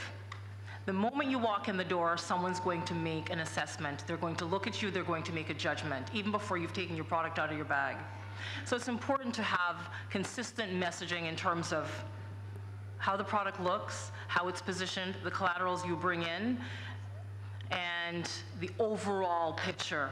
There's a lot of resources online. If you don't have money, Google is your friend. It really is. When I say to leverage technology, there's a lot of groups, there's a lot of incubators, and she mentioned the Branson School. Excellent, excellent organization. But there's a lot of online e-courses, there's a lot of online platforms. Leverage that. Really make technology your friend in all areas, and you will not fail. Great, thank you. All right, Robin, last one. Well, it's great to be the only man on this panel. I have to tell you guys, you should envy me. Not to mention they are brilliant in their own fields. So I won't therefore touch the patriarchal society at all. My boss, by the way, is a woman, and she's hosting a session this afternoon. Those of you who are interested in hearing more about how to list on the exchange and what the stock exchange is doing, please stop by this afternoon. I think the session is at 2 o'clock. We're also going to be ringing the bell to close the stock market today in honor of the Diaspora 55. All of you are welcome to come over to the stock exchange. It's walking distance from here. It's a nice warm day though, so maybe you want to take a shuttle. For the gentleman who spoke to investing or sponsoring, the answer is yes, both. Frankly, we need to get past the age of just having our handouts, yeah, and waiting for persons either here or abroad to send money, which has no return, no accountability. So definitely you can sponsor things to get them started and off the ground. The failure rate of new businesses is high, we know this, but what we're really wanting to move to is investment, where you will actually get accountability and a return on your money. So it's not a handout, it's an investment. And that's what the Jamaica Stock Exchange is all about. And it is definitely not about just having that one person who is doing 100,000 things. You need to get beyond that if you're going to scale up and you're going to get finances and you're going to get serious about your business. All investors look for three things: good product, good team, not just one person, God forbid a bus hit you down tomorrow morning, and good traction. And so we encourage you to look for those things if you're scaling up your business. Welcome you to this session this afternoon, also here, hosted by my boss, a woman, Mrs. Marlene Street Forest. Thank you.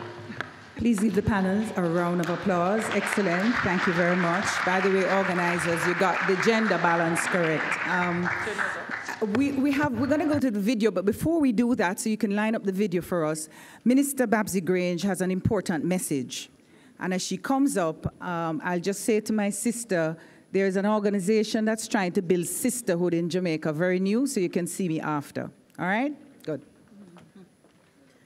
Thank you, Madam Chair.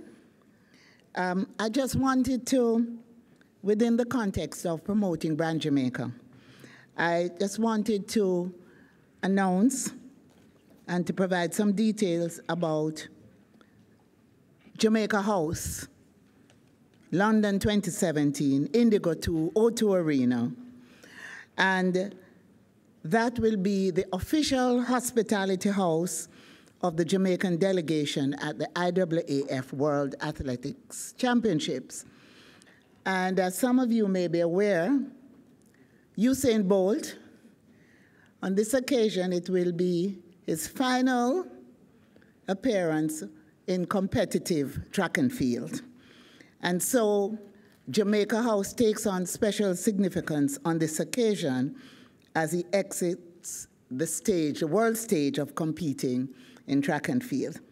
And so the diaspora is invited to come and share in that wonderful experience.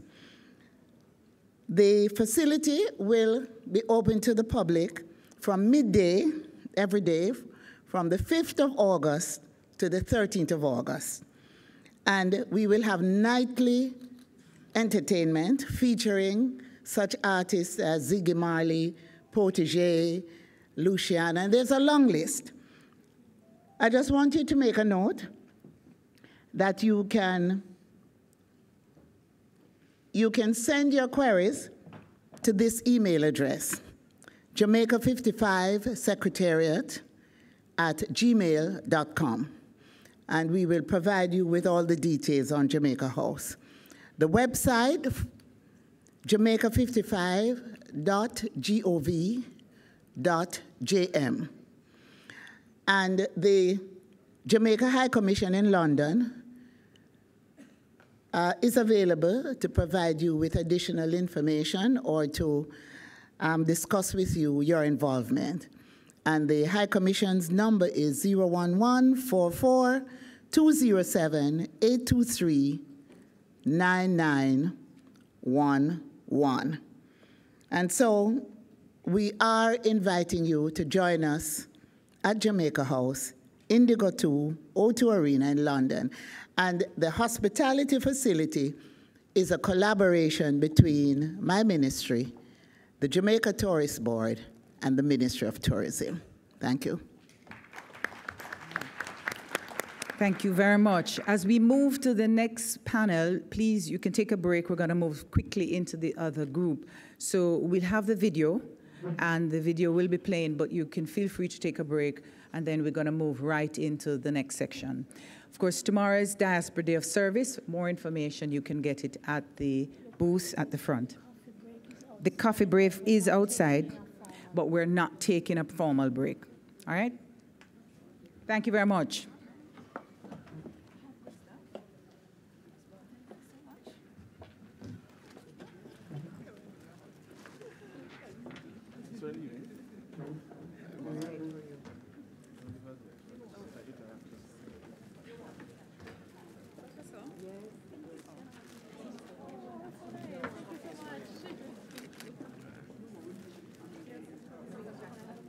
For the benefit of our members, customers, team members, and the wider Jamaican community, we will be introducing new product streams and product lines to help you achieve your investment objectives.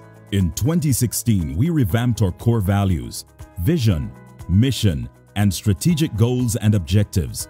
And our group of companies set about aggressively performing in support of these goals to improve the quality of life for our members and clients at home and in the diaspora.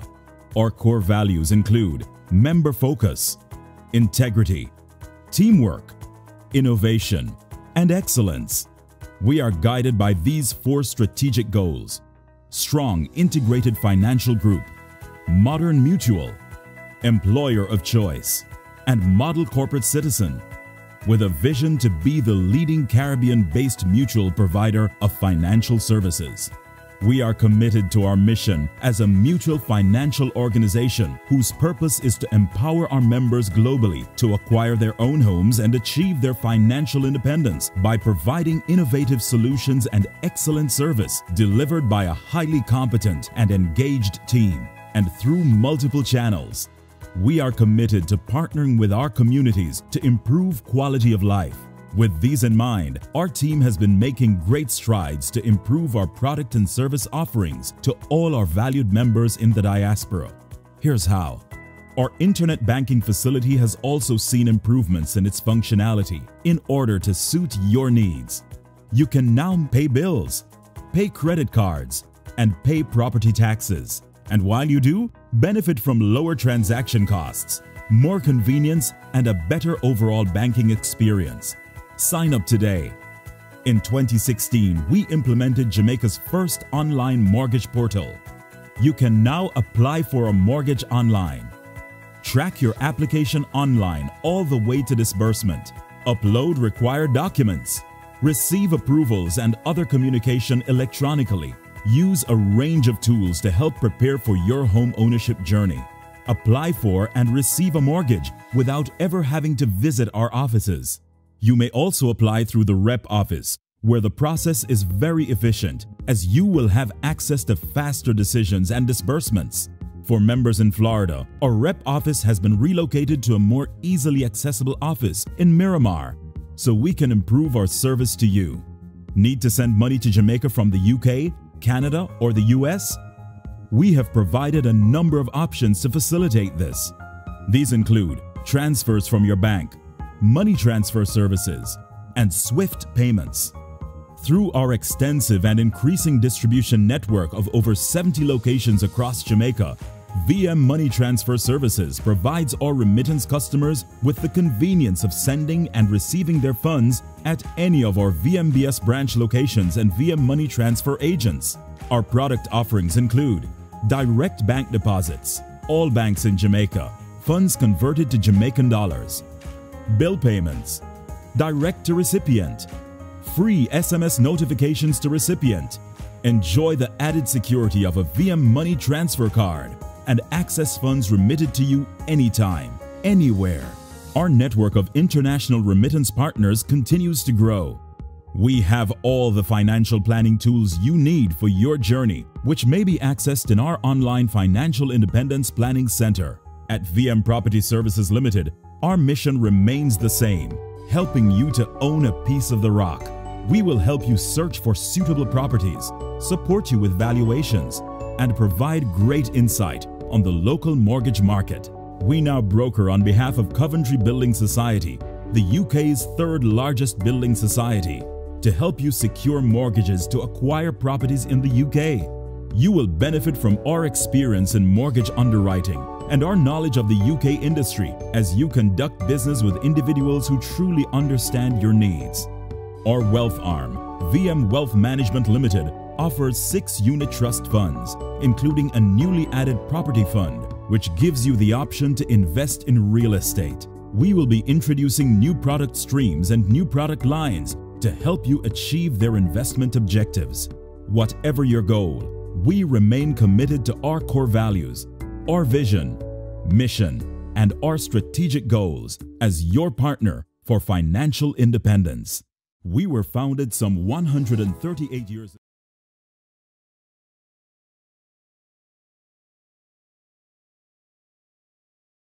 ago, with the objective of empowering thrifty Jamaicans to achieve their goal of home ownership. This foundation is part of VM's history, and we're proud to be preserving it, ensuring that every person who desires financial independence can access it. As a modern mutual, we continue to update our functionality for the benefit of our members, customers, team members, and the wider Jamaican community. We will be introducing new product streams and product lines to help you achieve your investment objectives. In 2016, we revamped our core values, vision, mission, and strategic goals and objectives. And our group of companies set about aggressively performing in support of these goals to improve the quality of life for our members and clients at home and in the diaspora. Our core values include member focus, integrity, teamwork, innovation, and excellence. We are guided by these 4 strategic goals: strong integrated financial group, modern mutual, employer of choice, and model corporate citizen, with a vision to be the leading Caribbean-based mutual provider of financial services. We are committed to our mission as a mutual financial organization whose purpose is to empower our members globally to acquire their own homes and achieve their financial independence by providing innovative solutions and excellent service delivered by a highly competent and engaged team and through multiple channels. We are committed to partnering with our communities to improve quality of life. With these in mind, our team has been making great strides to improve our product and service offerings to all our valued members in the diaspora. Here's how. Our internet banking facility has also seen improvements in its functionality in order to suit your needs. Remember, we want to get to lunchtime, everyone.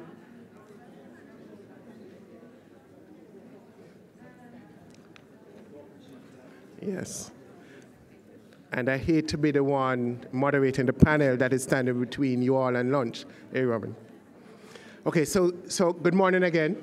My name is Devon Barrett, and I'm the Chief Investment Officer for Victoria Mutual Building Society. Today we're here to have a panel discussion on tourism. And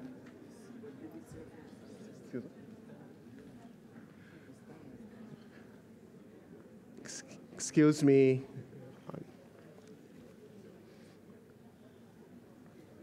All right, so I think I have everybody's attention now.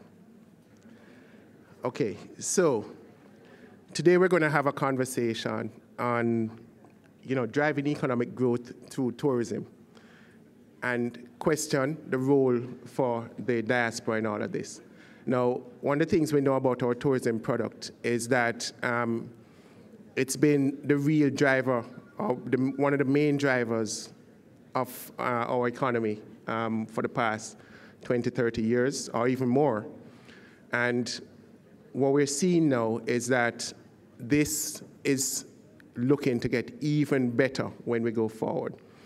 If you listen to this minister that is coming up shortly, I'm sure you will think that tourism never existed before, right? Because the way it's doing right now, the things we're doing with tourism right now really sells or, sends a signal that Jamaica is going to be flying very shortly. So we may be walking now, but we expect to be flying shortly. So we're at the Diaspora Conference, and we know that the diaspora loves to play a role in the development of Jamaica. So the question is always going to be asked, what is the role of the diaspora in our future? So we have a panel here today that we expect to give you a look into the future. And how we're going to go about this is that we're going to have, this session is for about 1 hour. And what we're going to do is to have our presenters give about 5 to 7 minutes. Of the 3 presenters will go 5 to 7 minutes.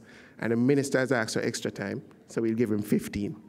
Right? Now, before we get into the panel, and some of these guys need no introduction. And so I'm not going to waste, let me not call it waste time. We're not going to use the time, introducing them, right? Because they need no introduction. And their bios are actually in the packet that you have. So you can, take a minute to read it up. But what I would want to do is to tell you something you don't know about the Minister of Tourism. So you know he's been probably about a 10-time MP by now. I'm just kidding you. But he's sort of, what, a 5-star general? A 7-star general, right? 7-star member of parliament, right? And he's been the tourism minister more than once. The thing you don't know about him, and I didn't know, is that he's a very good domino player. So for those of you in the diaspora who engage him, just ask him about his domino skills, right? I honestly sat with him one night, and I was worried at the start that I was going to get some 6 loves. But it turned out that he helped me out, right? So he saved me more than once from getting 6 love. And unfortunately, we didn't give any. But what I do know is that he's a very good domino player, and you'd want to engage him if you see him anywhere. And what I realized, too, is that if you invite him somewhere, he'll show up. So if you hear that he's in the diaspora anywhere, just invite him over and he'll come play some dominoes with you. All right, so we've used up all the time for that, right? So I'm going to start with the presentations from the panel, and I'm going to leave the minister for last because, you know, he wants the big time.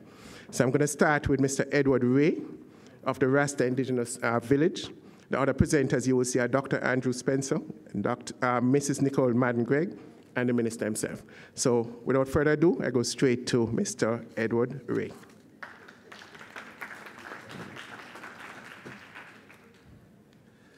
Yeah, man, blessed greetings. You know, when I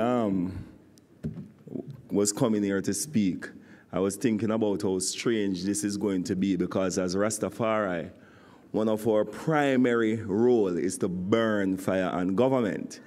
And I was thinking to myself, you know, that boy, when they asked me to do this, you know, I had to start, you know, say, boy, let's speak the truth, nothing but the truth. So help us the Almighty. And then as I go into the speaker room, I woke up Delano telling me that, listen, don't burn no fire upon the diaspora. So I promise that everything I will say here will definitely represent a positive outlook because I'm asked to speak about community tourism. And to go first, the first thing I don't like is being called Edward Ray. My name is First Man, and probably that's why accidentally I'm here first, right? But it's about this presentation.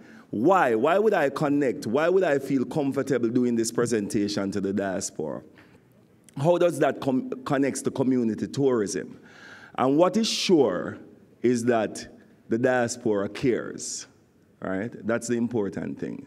And that's the space that I would want to speak from because the people who are a part of community tourism, we don't get much highlight. So the reason why we do it too is because we care. We care about the environment and we care about what goes on in communities that are really facing a lot of challenges. So my presentation is about investing in home, right? This is our home for true. And we are happy that the diaspora is here to do that. So strengthening the capacity of community to preserve, protect, and promote those 3 Ps, right? To promote a sustainable way forward is very, very, very, very important to us. So if you can move it along for me. I am from, are that my views? Yeah, no, please, I'm not going to pretend. I've never done this before. Point on the red dot. Which part is it there? It's not the camera dot. Oh, the one with the all right, cool. Yeah, so be patient with me. I'm representing the people, you know. And you know that the people don't get much chance like this. So be patient. All right, cool. All right. So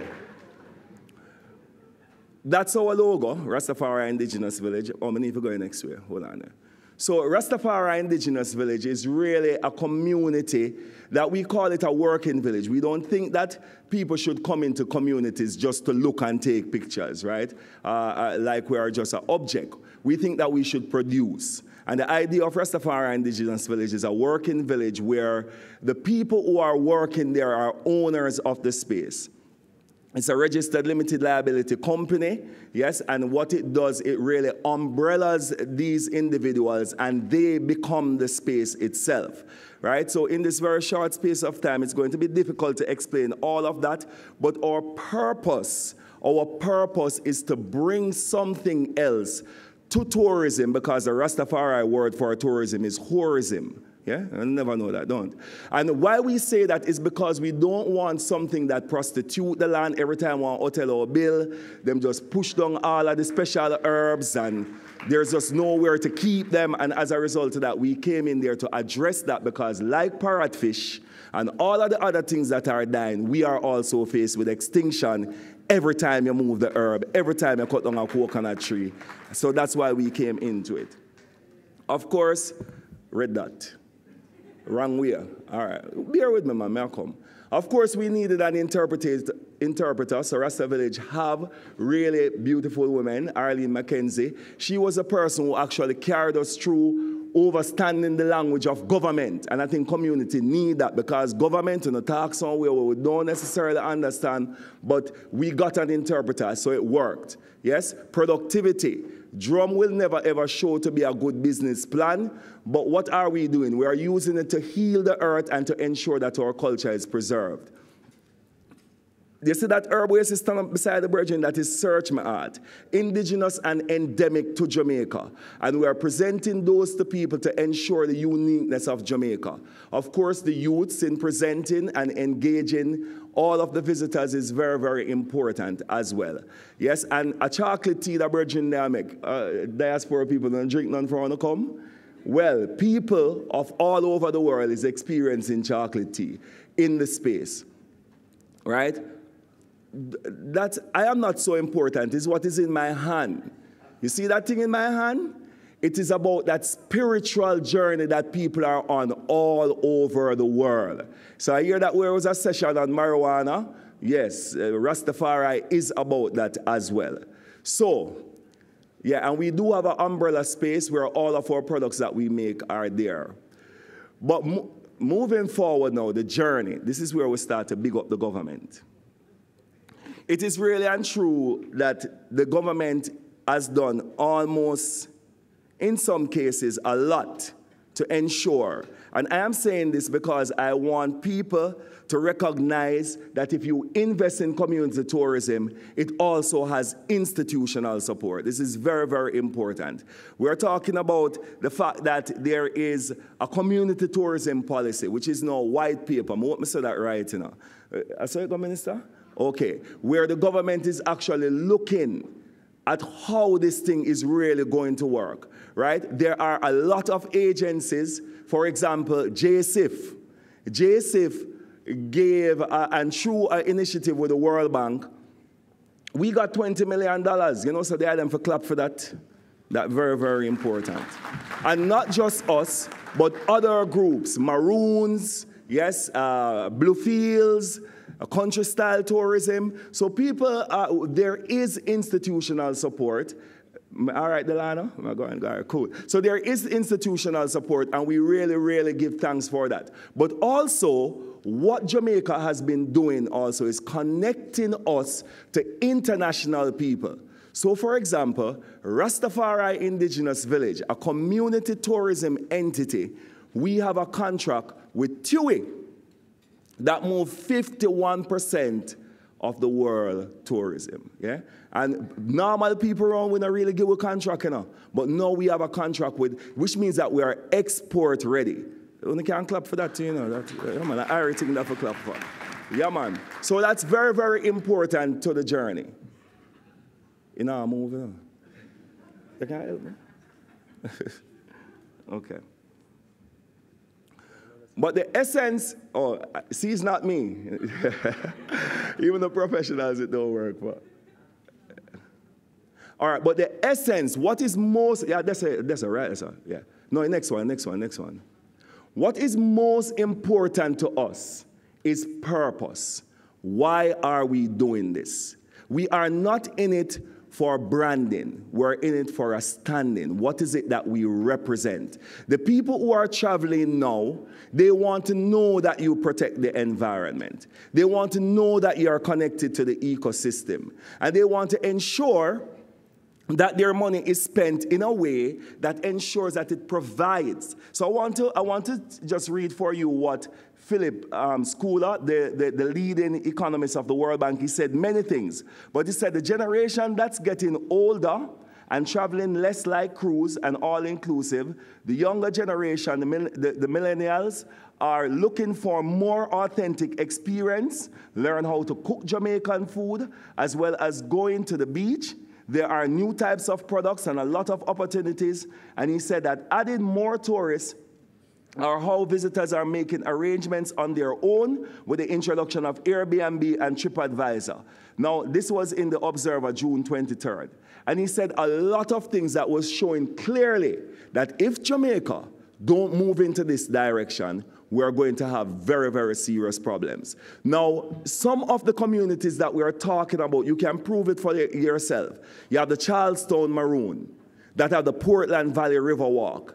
You have Stia. Anybody know about these places? In the Cockpit country.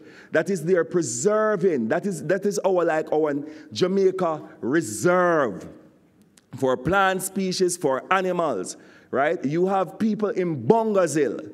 They just got they're over there and they just got their tourist board license. You can't clap them in the car. That's a hard work for community people who do not have the resources. And I think Rastafari Indigenous Village and Bongazil are the only one out of so many that have actually had theirs. So it's really, really a great achievement for them to do that. And you have the Bluefields, and you have Diane McIntyre Pike, who is doing the community tourism, which is taking people into the daily lives of people. That is something for clap about too as well, most definitely. Enough clap may I get done. All right, yes. So in coming close to the end of my presentation, next one. Go on up somewhere. We wanted to, the next direction. We wanted to basically not speak about, as Delana said, burn no fire, but we wanted to ensure that whatever obstacles we have, we look at these obstacles, you know, finding? We look at these obstacles as opportunity. We look at these obstacles as opportunity. And we are convinced there are statistics to show this. I would give every government person a book called The Tipping Point. It's very important to read that book. I don't know if anybody ever read it before, but if you do, you should read it again. And it speaks about my number one concern is garbage. In every first world nation, garbage is a business. In Jamaica, it's a way to be nasty. So we are urging all of the diaspora people who are living in these first world nations, who see that should come back in the barrel. But the practices of the first world nation in how they manage their garbage system is very, very, very, very, very, very important. We are convinced that all of the crime that we are facing is because the people are taking on the image of the environment. Yes? And as a result, we think that should work. All right? And then we are looking also at the fact that I am disappointed that so much more of the government agencies are not out there. Because like SDC, they recently have something called the Local Economic Initiative. If people are looking to support, you could really go through the SDC because they are in touch on the ground with all of the economics work that are going on within the community. A bright spot that for Jamaica government for personal bonfire, and remember I tell us that SDC is doing that work. JSIF, TPDCO. So if you want to invest, these opportunities are there. The time's short, but we have to start merging the cultures together. Reggae music, events, all of these things are there where we can merge them together. We can't do it, but really and truly, what speaks to community tourism is because now through the Jamaica government, there is one more down. You see that in not that long, about little time. If I can just play that something, it shows you everything. You see that font size, exactly like Jamaica Tourist Board thing. When you look at it, we were allowed as community enterprise to use that. No, the next one down. I play it if I play. But if you look at that, you will see Yeah, it's a video, you know. But if you look at it, you will see that Jamaica is giving support to this. So if you do have your money and you want to spend amongst community tourism people, it's not just that we are out there by ourselves. We really do have support from the Jamaican government. I say so for true, you know.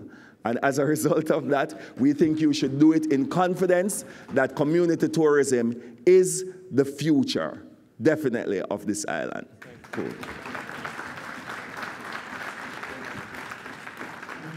Thank you very much, Edward. First, what are you first, Rasta? First man. Oh, first man? All right. First man.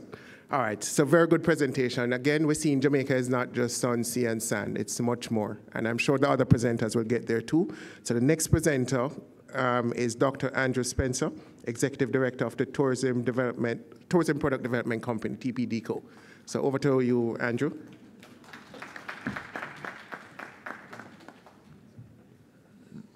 Thank you, Mr. Chair. Of course, you'll realize that first man is a hard act to follow. And I want to assure you, too, that following first man does not mean that I'm second man. In fact, it really doesn't mean that. But I thank him for his presentation. I see, can I do it from here? Yes, go ahead. What? I'm not seeing but I'm not seeing the slide itself yet.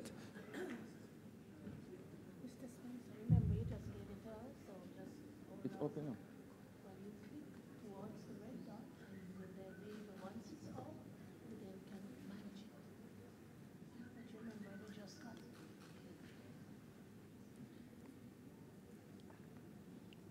Okay, I'm being asked to exercise patience. I was happy to hear First Man mention, though, that one of the entities coming out of the Ministry of Tourism that he sees and that has been helping with the thrust is the TPDCO. And so our mandate is to ensure at all times that the product is at a standard that we can all be proud of in the international space, and the diaspora can feel that they can be a part of. I am going to always away.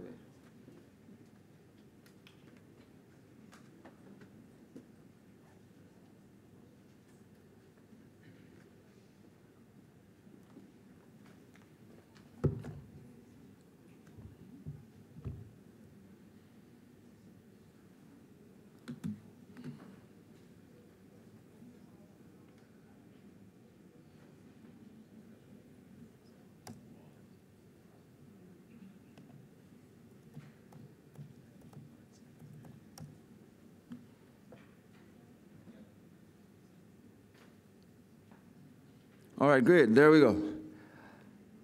All right, so you would have heard before that we are operating using 5 pillars to drive the thrust of the Ministry of Tourism, and that includes new markets, and that's to increase visitor arrivals, new investments through increased economic impact, new products, which is where we are particularly interested at the TPDCO, new partnerships, and that is certainly where you come in. And the presenter to follow will deal with issues related to linkages between tourism and other industries, and indeed, ways in which you can get involved. Human capital development is also a key area that we look at, and a part of that is a new thrust through what we call the Jamaica Center of Tourism Innovation, as well as the Craft Development Institute, because we feel that the people have to be ready for the investment that is to come. So the role of TPDCO. You would have heard First Man mention our assistance. One of the things we do is to ensure that there is a standard, and a part of that is to, on behalf of the Jamaica Tourist Board, engage in the licensing and ensuring that we are pay property taxes at a minimum standard with our product. From lower and so that involves costs, some of the training we mentioned, product quality assessments, overall banking making sure that what is promised is delivered through what we call destination assurance, which I'll speak about in a little while. And so destination assurance. We've recently launched our destination assurance councils in our resort areas because we feel that what we want to have, and the minister will speak to that, is a different 3 S's. Not just sun, sea, and sand, but to have a safe, secure, and seamless destination. And so the Destination Assurance Council is designed to coordinate, to pull together all these elements that provide a guarantee to our guests. A huge part of that is our visitor safety program. And the visitor safety program, recently we deployed an additional 100 district constables. And so now we have 200 district constables spread over our resort areas, an improvement of the 77 that we had in terms of coverage. And we're happy to present our newest district constable. As you clap, you may, our newest district constable on the screen, our minister himself, who is driving the process. And you'll see as we have supported the thrust, not only through the deployment of individuals, but bicycles and other things that will enable the mobility. So the deployment, as you will be able to see, is in Ocho Rios. We have a total of 44 district constables, Runaway Bay as well, that area, St. Anne. Portland, 21, Kingston, 13, Montego Bay, with our largest room inventory, 50, 22 in Falmouth, 50 in Negril, and 5 on the south coast. Our Spruce Up Jamaica program is designed to ensure that the communities in which our members of parliament operate are driven with a tourism element. And so this community tourism vehicle that First Man spoke about is something that is really important to us. And it helps in the changing of attitudes, inclusiveness of the people, and the idea is that it is supposed to provide our people with a piece of the pie, because everyone has to recognize that tourism is for them. There's no way that we can have an industry that is driving the economy in the way it is, and our average Jamaican does not feel that they are a part of that. And that is a part of our thrust. We're getting our people involved. And it is indeed a part of the mission of the TPDCO that every single Jamaican should feel that they're a part of this product. Think about it. People come to Jamaica for our people. That is critical. The UNWTO conference is on its way in earnest, and the minister will give greater detail on that. But the idea is that it is geared towards building greater private-public partnerships for sustainable tourism development. And if you think about what sustainable tourism is, it is talking about ensuring that we are allowing present generations to enjoy while conserving for future generations. And at the heart of that is equity. And so it's intragenerational equity as well as intergenerational equity. So within our space and our time, we want to make sure that everybody has access to the resources that are here for our utilization. But also we're thinking that we must ensure that those who cannot preserve it for themselves, the future, will have a piece of this wonderful Jamaica as a tourism destination. So emerging new markets, as I try to move very quickly through. There's gastronomy, there's music, there's sport, there's heritage tourism, faith-based, and I'll go into each of these very quickly. So the gastronomy traveler. We feel that if you can tap into gastronomy, there are many other things that you can get from the gastronomy traveler, because if you look at the statistics that we have here, it says that 70% of them enjoy bringing back regional food, recipes, and wines to share with friends and family. That's critical. 85% of those who travel for food just enjoy learning about local cultures as a broader part of what they do. So if you're trying to involve people and to ensure that the tourism dollar is spreading throughout the economy, certainly gastronomy is one of the ways that you'd want to do that. Gastronomy offerings, just a few examples, and I want to particularly focus on Devon House, because Devon House has been launched as a gastronomy center, and we hope to make that an even more robust effort, because we feel that there's a lot of benefit to be had from our offerings. Volunteerism. So this idea of engaging in an excursion, but not just an excursion for the sake of fun, but excursion with a purpose. Skills training, sharing your own skills with locals, education, planning, helping those with great ideas to bring that to a stage of structure. Wellness tourism. So it's an idea about looking and feeling better. And for many people, getting smaller, losing weight. The idea that most of the people we're trying to tap into are big spenders, and therefore it is fair to assume that these are individuals in high-stress jobs. So managing that stress. And we have the product that can deal with that. We have world-acclaimed spas, Milk River. Yes? Bath, fountain, and hotel and spa. These are initiatives that require greater partnership. These are initiatives that require greater assistance to get them to the standard that all of us can be proud of.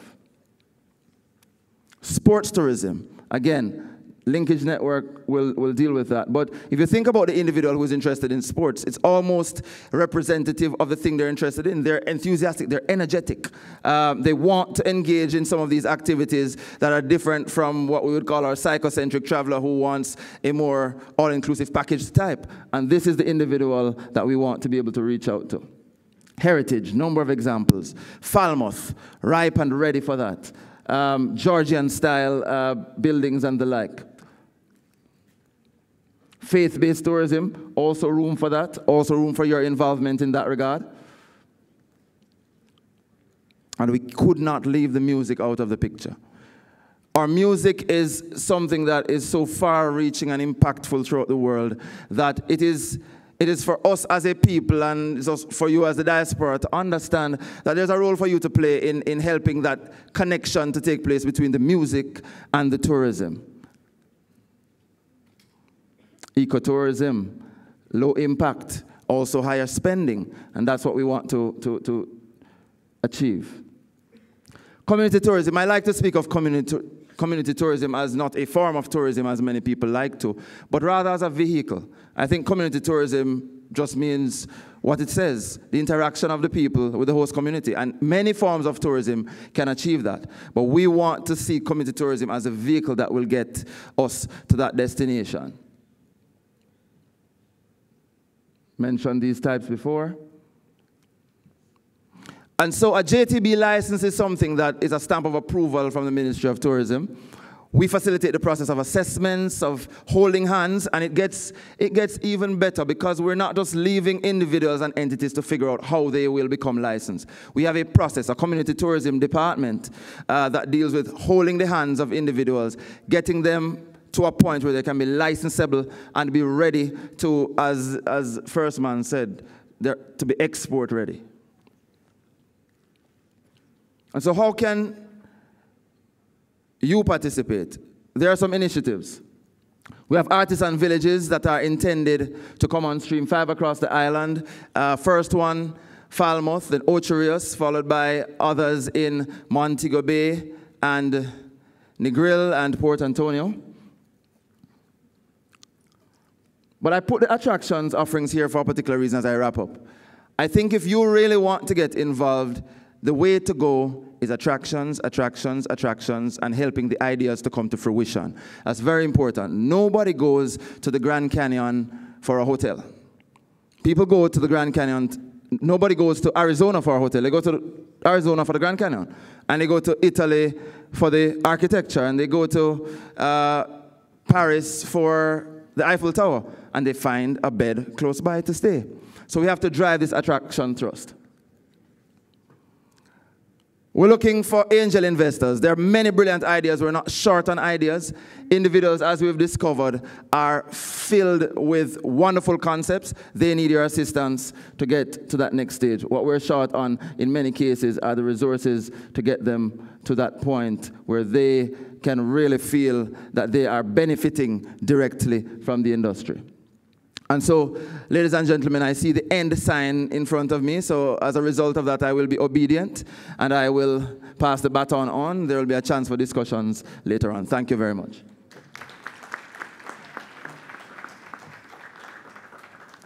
Thank you, Dr. Spencer. So again, we hear it's not just sun, sea, and sand. We're seeing opportunities all around wellness, sports, heritage, faith, music, and all the likes. So we need to exploit, do more where that is concerned. So let me not steal the thunder of any other presenters by saying anything else. I'm going to bring on Nicola Madden-Gregg. She's the head of marketing and sales for the Courtley group. And Nicola will tell you a lot more that you want to know about tourism. Nicola?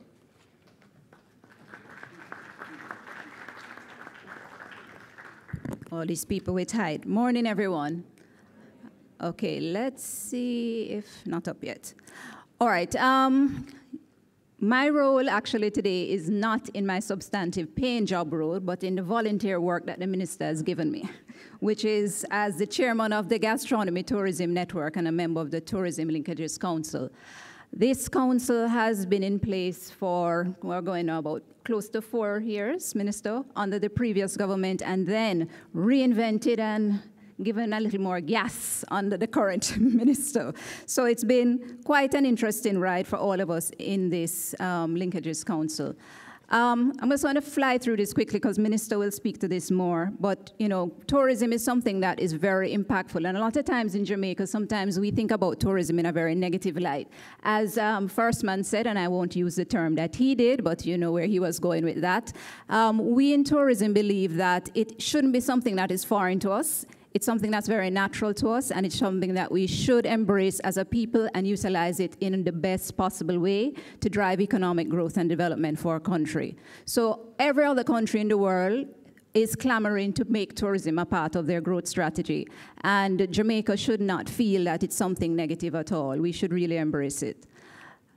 Of course, just one data that I'll pick up, the rest I'll leave to Minister, is that this year, last year we drove over 3 million tourists to the island, and this year, I know he'll tell you more, we plan to drive a lot more. But specifically, I want to talk about the Linkages Network. The Tourism Linkages Network has added 5 pillars, and these 5 pillars are gastronomy, sports and entertainment, knowledge, health and wellness, and shopping. And why did we do that, and why did the minister assign us this task? Really what we found over the years of doing business in tourism is that, yes, we are very good at sun, sea, and sand. We are extremely good at all-inclusives. Jamaica created the first modern all-inclusive, and we should own that 100%. But at the same time, we have so much more as a country. And we figured that we need to leverage those assets in a more meaningful way. So we have what we call Room Only, our EP product that traverses the island. And part of our growth strategy is to look at not only the all-inclusive, but also the EP hotels. And as we mentioned earlier, Airbnb and some of the other entities that have come forward really cater to that market. I have been selling Kingston for 20 years, and that's definitely our market. And what we realize, especially with Destination Kingston, that it is about the destination. It's definitely not about the hotel. People want to come, enjoy the attractions, enjoy the activities, but where they sleep is just a secondary decision. So how do we tap into all of this that people want to do? People are changing. They're more like wanting to live like a local. They want to have local experiences. Everything is about personalization and customization. They want to feel that when they reach into a destination, they're really not a tourist, but they're one of us, and they're home. And that is something that we can easily deliver in Jamaica by focusing on the assets that we have. So, as I said, I'm going to jump over this one because time is against us. This is our policy in terms of the Tourism Linkages Council, but as I mentioned earlier, those are the networks. I wanted to focus first on gastronomy because that's the hat I wear. Gastronomy or culinary tourism is something that is growing exponentially across the world. There are many countries that have taken this as a lead. Peru, for example, is like the #1 gastronomy destination this side of the world. And they have leveraged all the different regions in Peru, all their natural assets. And it has created a real big push for them where persons are traveling just to eat from other Latin American countries. What it has also seen is a backward linkages, and that's what linkages is really focusing on. In that, they have developed now, if you go into Florida, who is here from South Florida? I'm sure you have seen a lot of Peruvian restaurants popping up, right? We have done that with Jamaican food, yes, and we do have Jamaican restaurants in the international market, but we tend to have them at one level. So, we typically have a fast food, casual dining sort of thing. What we're saying is that we need to elevate our food to the next level. Peru, Thailand, and all these other countries that have used their culinary prowess go from street food right to fine dining. And what we're focusing on in Jamaica is how do we do that here? So Devon House is our first gastronomy center, and that was launched this year. But we also launched the Blue Mountain Culinary Trail, which includes all of the coffee experiences, farm-to-table experiences, having experiences going into gardens and farms that deal with lettuce and herbs and spices and really local grown things that are really essential to that gastronomy experience. And what we say is Jamaica has all the elements for a gastronomy destination. We have territory, we have natural and historical resources. We have our cultural heritage. We say out of many one people, but in this case, I'll say out of many one food. We have sustainability. We have the quality. We need to communicate more. Cooperation, I'll jump back to. And we have marketing through JTB, which we partner very aggressively to push not only gastronomy, but all the networks. I was going to quickly show you this slide. This is the Cambridge World History of Food Index. And it talks about those countries that are known for particular food items that they would say have a stamp. Where do we think Jamaica ranks there? I'll start giving you a hint.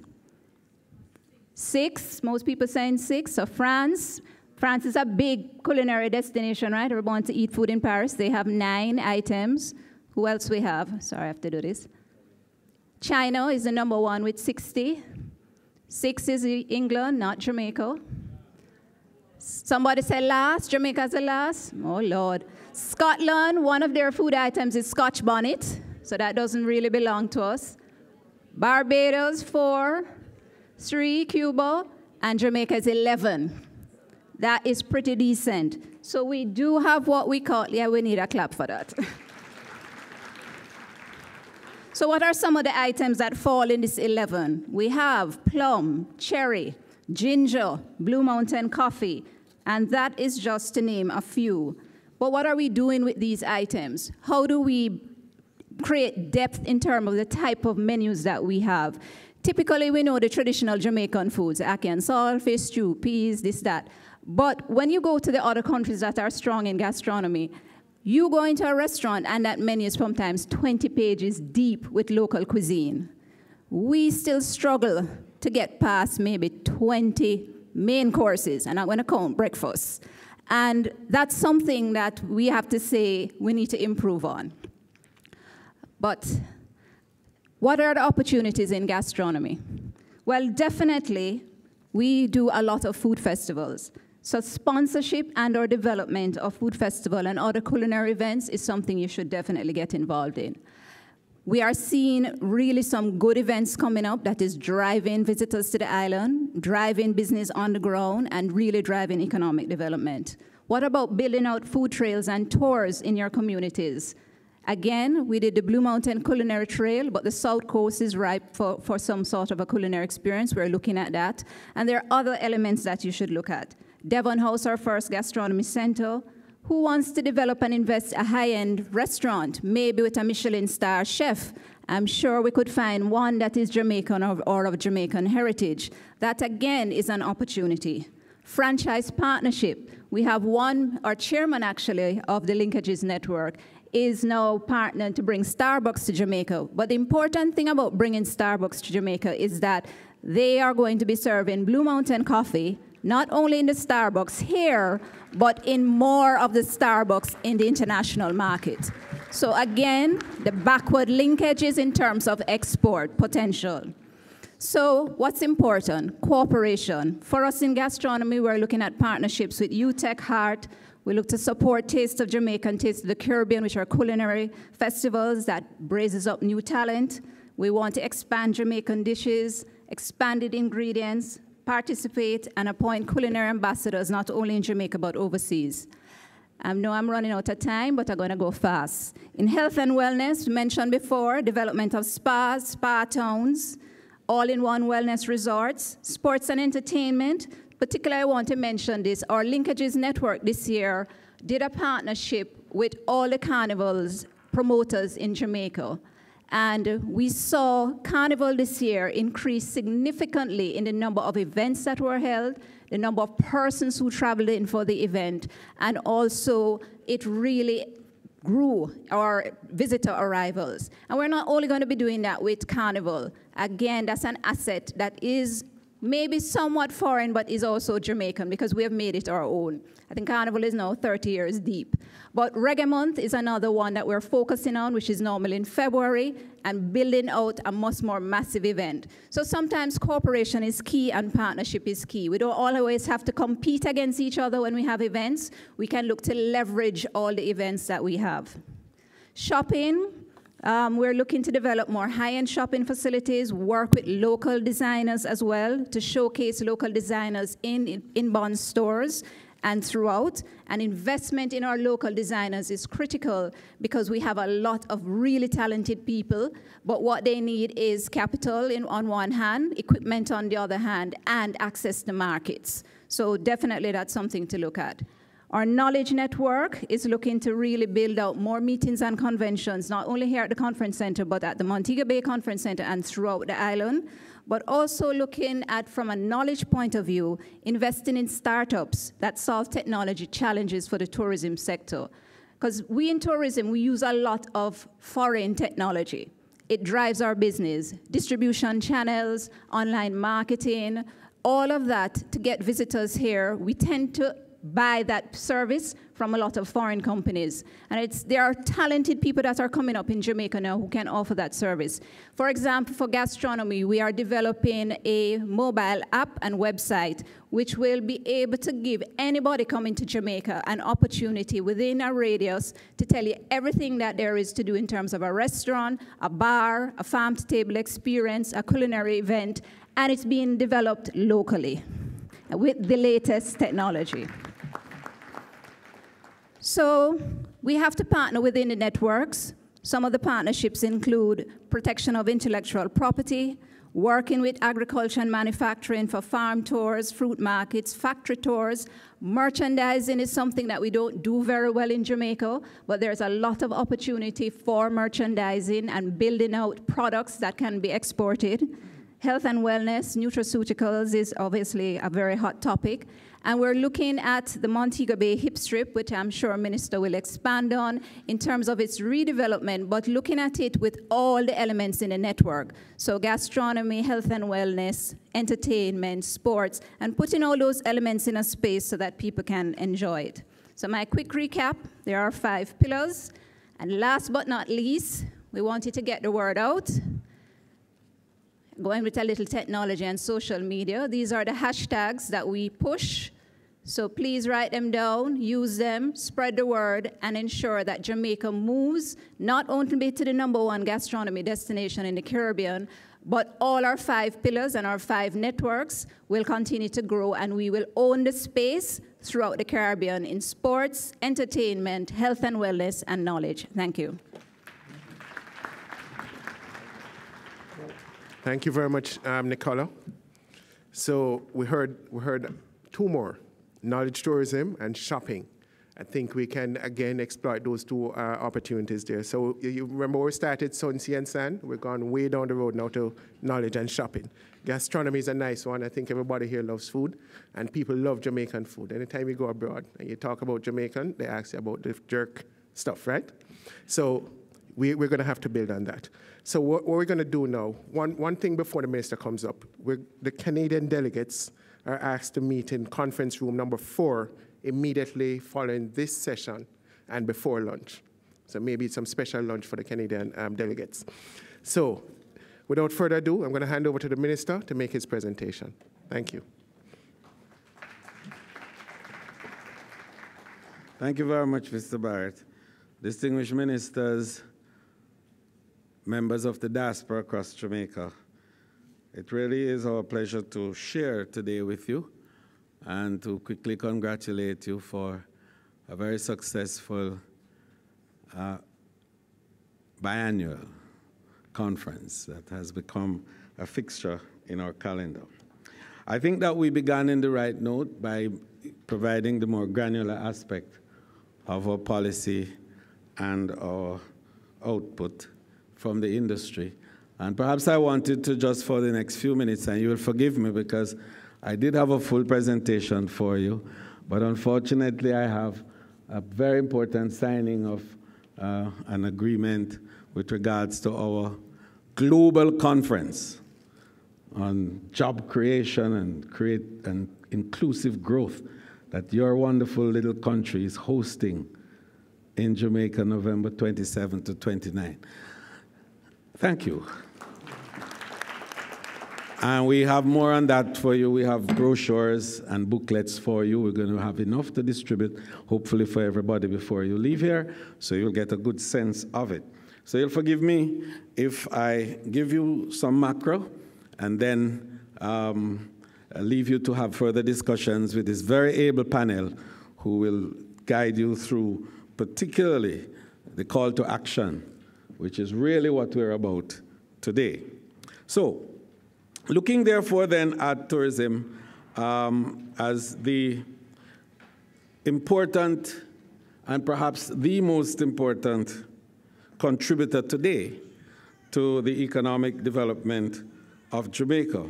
Indeed, the country's tourism sector has expanded by 36% over the last 10 years when compared with total economic growth of 6%, which is to say that tourism has grown 6 times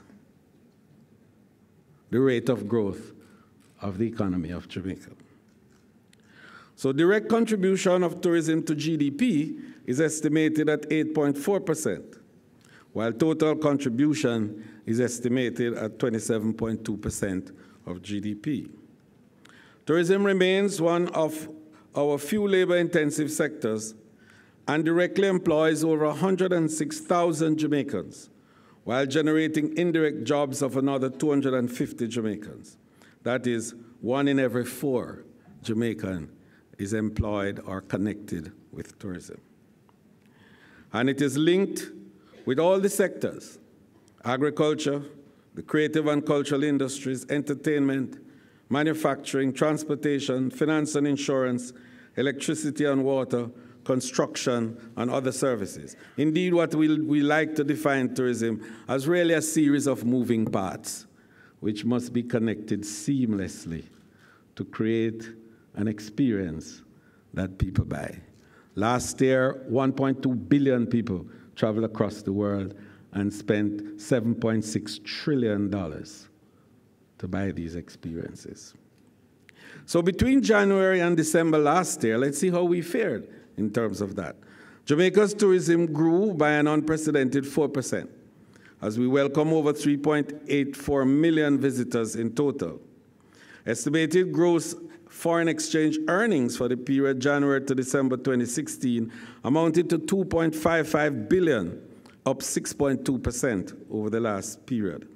The stopover earnings, that is those who come to stay overnight, was $2.4 billion, up 6%, and the cruise passengers earned $148.6 million, up 8%. The indicators for 2017, which are very important for you to note, shows that we are on course for a record-breaking year this year, as tourism revenue earnings is estimated at $1.84 billion, have increased by over 8% for the first half of this year compared to last year.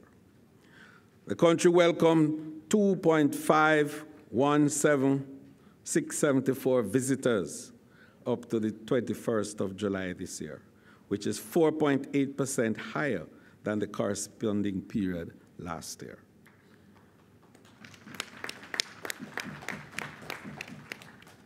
And the earnings, which is now at $1.8 billion, is 8.8% better than last year to date, which means that we are on track to earn for this year $2.8 billion US, by far the largest contributor to the foreign exchange of our country. In spite of these prolific numbers, however, the Ministry of Tourism and its agencies and other key stakeholders are never complacent, and we continue to revamp and intensify our strategies to identify key drivers of competitiveness and sustainable tourism for Jamaica. One of our main thrusts for achieving sustainable growth in our tourism sector has been our effort to identify and aggressively target, through our tourism linkage network strategy, 5 niche markets to promote diversification. You've heard about them, and I expect that you will ask further questions with regards to them. And those we have indicated to you. And the reason we have done this is a point that I want to focus on for the next 2 minutes in this presentation. Because I gave you the figures concerning arrivals, and I gave you the figures concerning earnings. And then you're going to be asking the natural question, okay, what's the retention? How much of the dollar that we earn stays in Jamaica? That's a big question. And I want to give you in terms of global numbers, first of all, very quickly, so you understand where the world is. Now, the global average retention for tourism earning is 20%. That is to say, 20% of the dollars earned stay in the receiving countries. And the Caribbean is at the world average of 20%. Jamaica, however, is at 30%. But we are below the Dominican Republic, which is at 50%. And still below India, which is 60%, which is the highest in the world. So we have to look at how do we reduce the leakage, and the strategy is to build the linkage, hence the linkage network. And what we talk about in tourism is that we represent, just like in accounting you have debit and credit, so we have production and consumption. The consumption of tourism, because we're an export sector, is done outside of the country. And so the production side belongs to us. We, the people of Jamaica, must produce the inputs of tourism to enable the local consumption to happen, not the foreign consumption, which we don't control. I.e., we don't control the airlines, we don't control the international marketing, we don't control the platforms and the apps that are out there. But what we control is what the tourist eats when he comes here, agriculture. What we control is what the tourist wears when he comes here too. What we control is the experience that we give through our food and through the nutraceuticals. What we control are the great, beautiful attractions that we have that they also consume. Our parks and markets and our ecotourism, our community tourism. So what we have to do is to build the capacity of our people to produce those things that are required. And consequently, the dollar stays here. Because we are not able, in most cases, to invest in the multi-story hotels and these mega hotels that are around. We can't invest in these mega ships that come here and the jumbo jets that come here. So we leave that to foreign direct investment. And we focus on the things that we can do and do well. Entertainment and sports. We do that very well. So we need to build the capacity of our people and the infrastructure required to enable them to provide these services. And this is where we appeal to our diaspora. We have some numbers in terms of the fact that, and you know those numbers, that more than 3 million of you are dispersed all across the world, 1.6 million of you in the United States, 800 million in the UK, 300 million in Canada, and 250,000 elsewhere, 300,000 in Canada, etc. So when we look at all of that dispersance, we understand where our market is. And the truth is that 11 to 15% of the tourism arrival in Jamaica is from the diaspora. So diasporic tourism is vital to us and is critical. That means $250 to $300 million annually is generated from diasporic tourism for Jamaica. And that's significant. But we want you to get involved in the experience, because it's our experience. We want you to get involved in the networks, as you have indicated there. We want you to get investing now in gastronomy, in shopping. Shopping, we haven't even tipped the surface of shopping in Jamaica. We need to be able to expand our range of offerings in this area and to bring some of the brands, the big brands, into Jamaica, the Gucci's and the Prada. We need to bring those brands here to lift the spend, because that's how the dollar is going to be retained in Jamaica. So I just wanted to make the point to you that today's big takeaway, and you have all the wonderful panel here that will deal with some of these, and you forgive me because I do have to move on to the next program. But the diaspora for us is a market, a powerful market, 11 to 15%, earning $250 to $300 million every year. The diaspora to us is a source of influence in the marketplace to drive through word of mouth and also to by the utilization of technology. In the social space, as you know, 2.8 billion conversations are happening in the social space every day. And you are able to manipulate that very well, particularly the younger members of the diaspora. And tourism's future is going to be dictated by technology. The level of disruptiveness that is happening in tourism today is unprecedented. New economic models, sharing economies emerging to define ownership structure, a different kind of ownership structure. So you are going to be able to own much of the rooms in Jamaica without even being here, as Airbnb is doing all across the world. Airbnb controls and have access to over 1 million rooms across the world today, and they don't own one. And so you can become involved. Earlier on, the stock exchange people came here and had discussions with you. That's an opportunity for listed companies in tourism to be invested in by you through the stock market. We want you to get into the business of investing in tourism, but take your head out of hotels. Take your heads out of planes. Take your heads out of ships.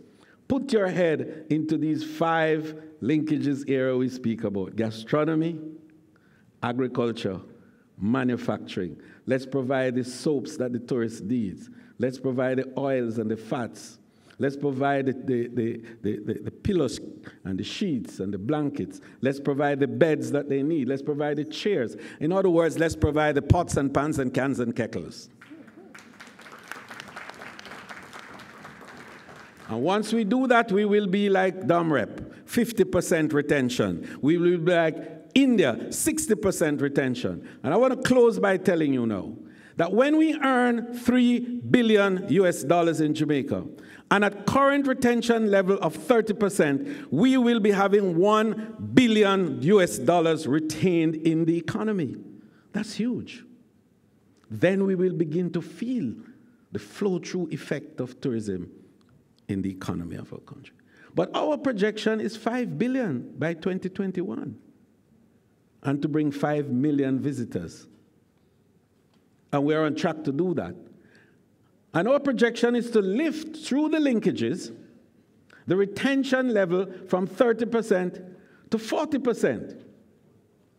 Do the math, and you will realize that if we get now 5 billion arrivals, we'll be retaining $2 billion in our economy. And at that time, we will be retaining, on a net basis, more than the diaspora, who is at 2 billion. God bless you, and thank you for it.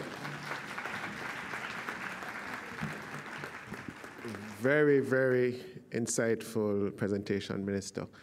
Some of the details we heard just now, I'm sure some of you have heard them before, but every time he says them, believe me, I feel even more inspired. Now, I like the one with the 5 and 5, 5 by 5 by 5, right? $5 billion in earnings in 5 years from 5 million visitors.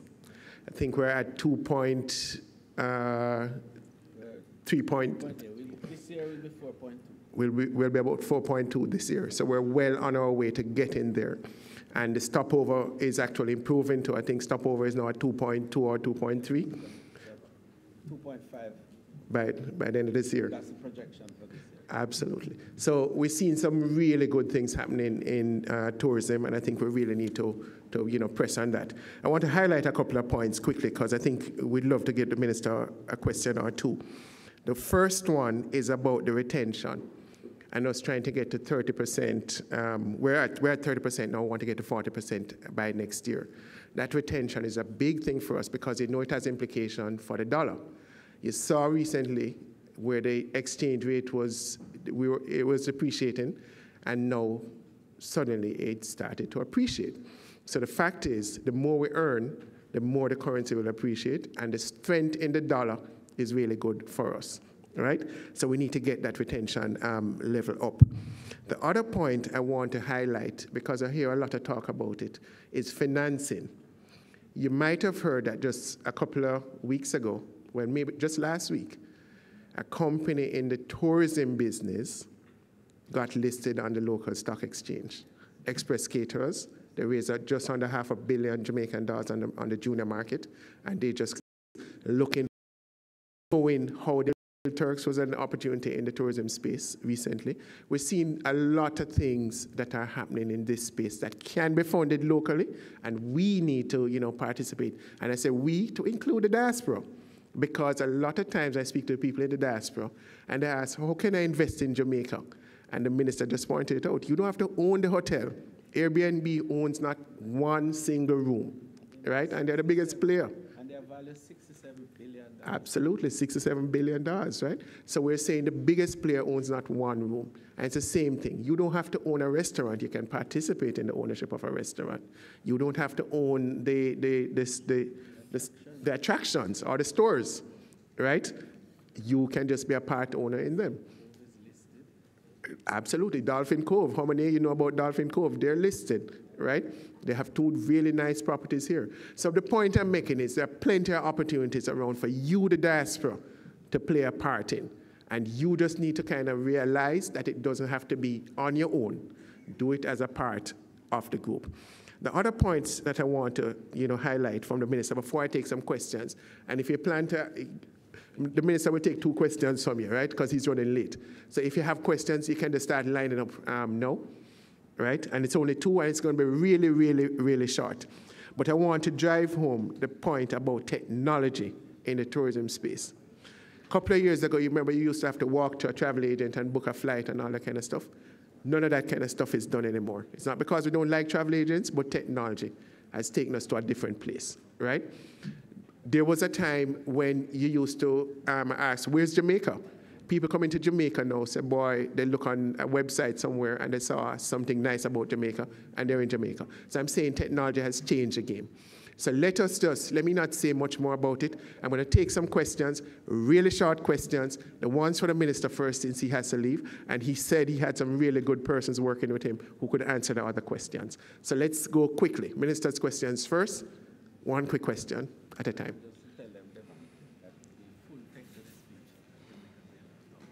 Absolutely. So the minister is willing to make the full text of the speech available to you all. So yes, he didn't get to say everything that he wanted to say, as you know, because of the time constraint. But let's take 2 quick questions for him. Yes, sir. Go ahead. Yeah, hello. My name is Paul Harrison. This is directed to the Minister Delegates. Very good presentation. Thank you very much. I represent a clinic in Montego Bay called Zerlich Dialysis, which was launched last year. We just celebrated our first year.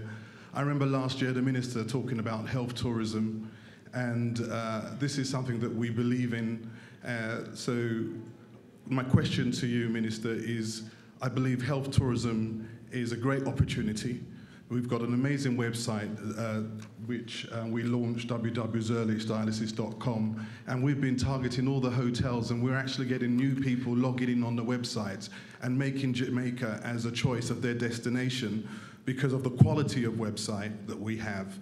We've made it like a Bupa-style website. All right. Sorry, I'll finish, but I just wanted to say to you that if we could assist Zerlich dialysis, because we're getting people logging in from Canada, America, and the UK that have never chosen this place as a destination, because when you think of terrorism, etc., in Europe, and people with medical conditions, we have to change the perception. All right. So health tourism. So this is why I'm asking the Minister, can you support us in promoting health tourism, Minister Ed Bartlett? Okay. That's the answer. I have a meeting with Paul Harrison.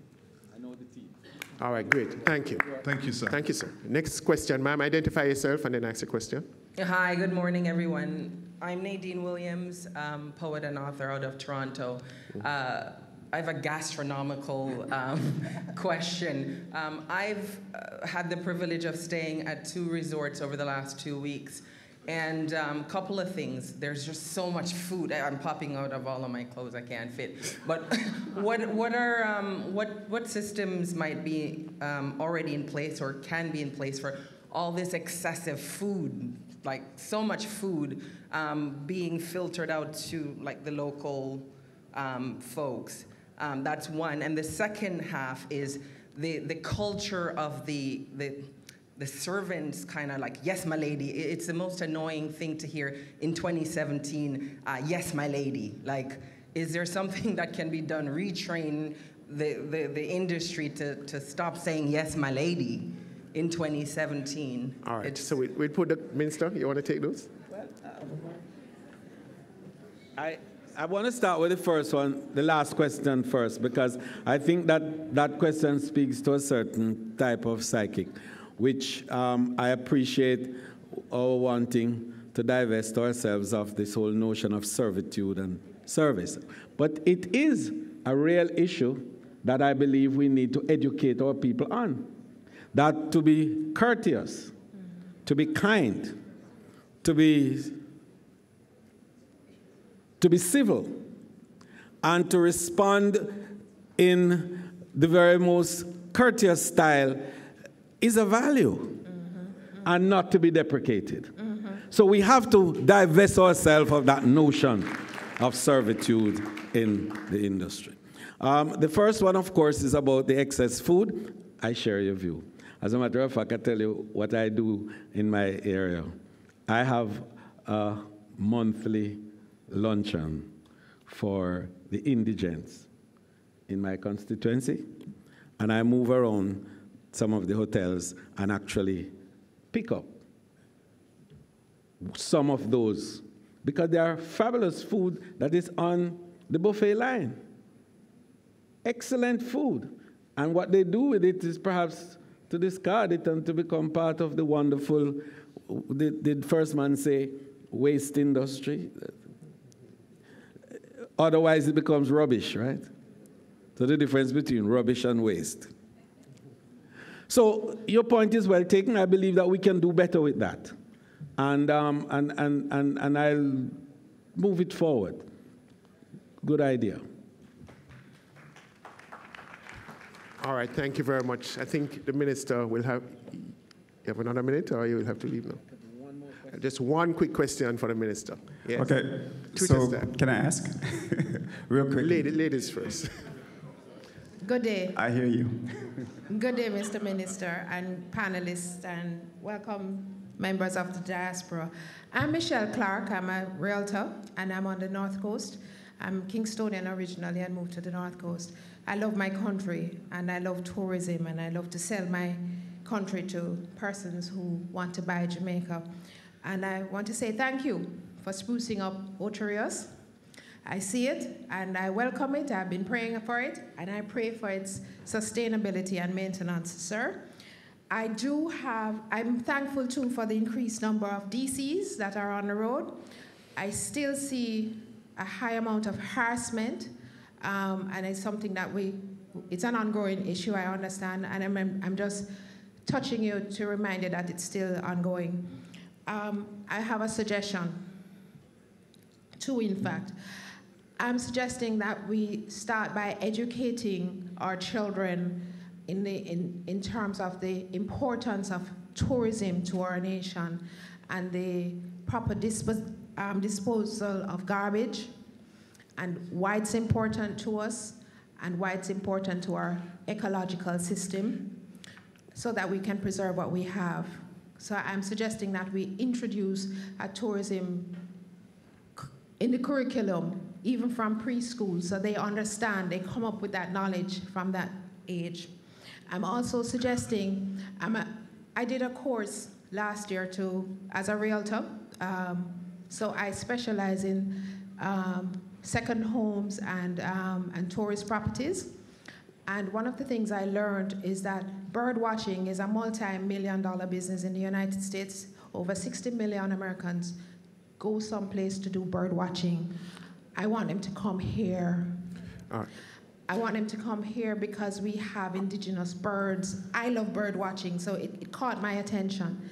So, and if anybody wants to find the lands for it, I'm available. Thank you. Thank you, Michelle. Since that's the last one, let us again start at the back end. Yes, wonderful. You know, we do have sanctuaries, and we are promoting it. Nicola will tell you more about that because it's part of the linkages. But she's quite correct. These are very important niches in the market for which there are a big demand. And what these niches do is to enable a psychographic profile that we can tap into to broaden and diversify the flow of visitors into our country. Thanks about the responses of Ocherias. We're delighted. Much more to be done. We're working to even make Ocherias more delightful and more acceptable and more appealing. The issue of, which I wanted to just raise while you do that, about ownership and broadening the base of ownership that involves the diaspora. Airbnb as a disruptive economic model has provided a new opportunity for broadening the base of ownership. And there's a huge real estate opportunity for you to invest in townhouses and in apartments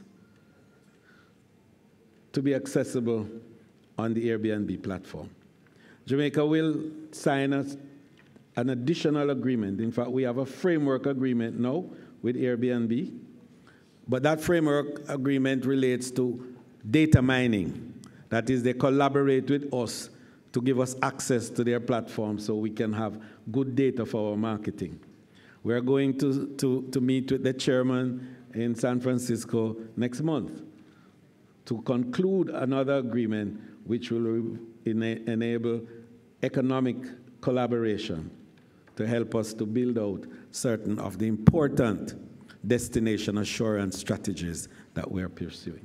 So we see that these sharing economy strategies are useful entree into broadening the base of ownership within tourism. Embrace it. Thank you very much. I know my team will be here with you, and they are well fortified to deal with all your issues. Remember, November 27 to 29, Jamaica, your beautiful little country, will be hosting the world in Montego Bay. You'll hear more about it. Thank you.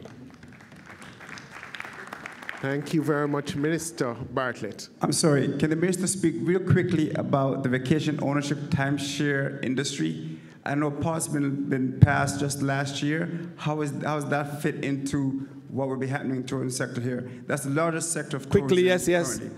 Timeshare, as you know, is the original sharing economy. Right? Mm-hmm. Because long before Airbnb, there was that concept where you could have shared ownership. You can buy time, and you can buy weeks and days, and so on. The policy is now fully in place in Jamaica, and the legal arrangements to enable timeshare sales has been put in place, and Parliament has approved it. So we are open and ready for investment in timeshare. Thank you.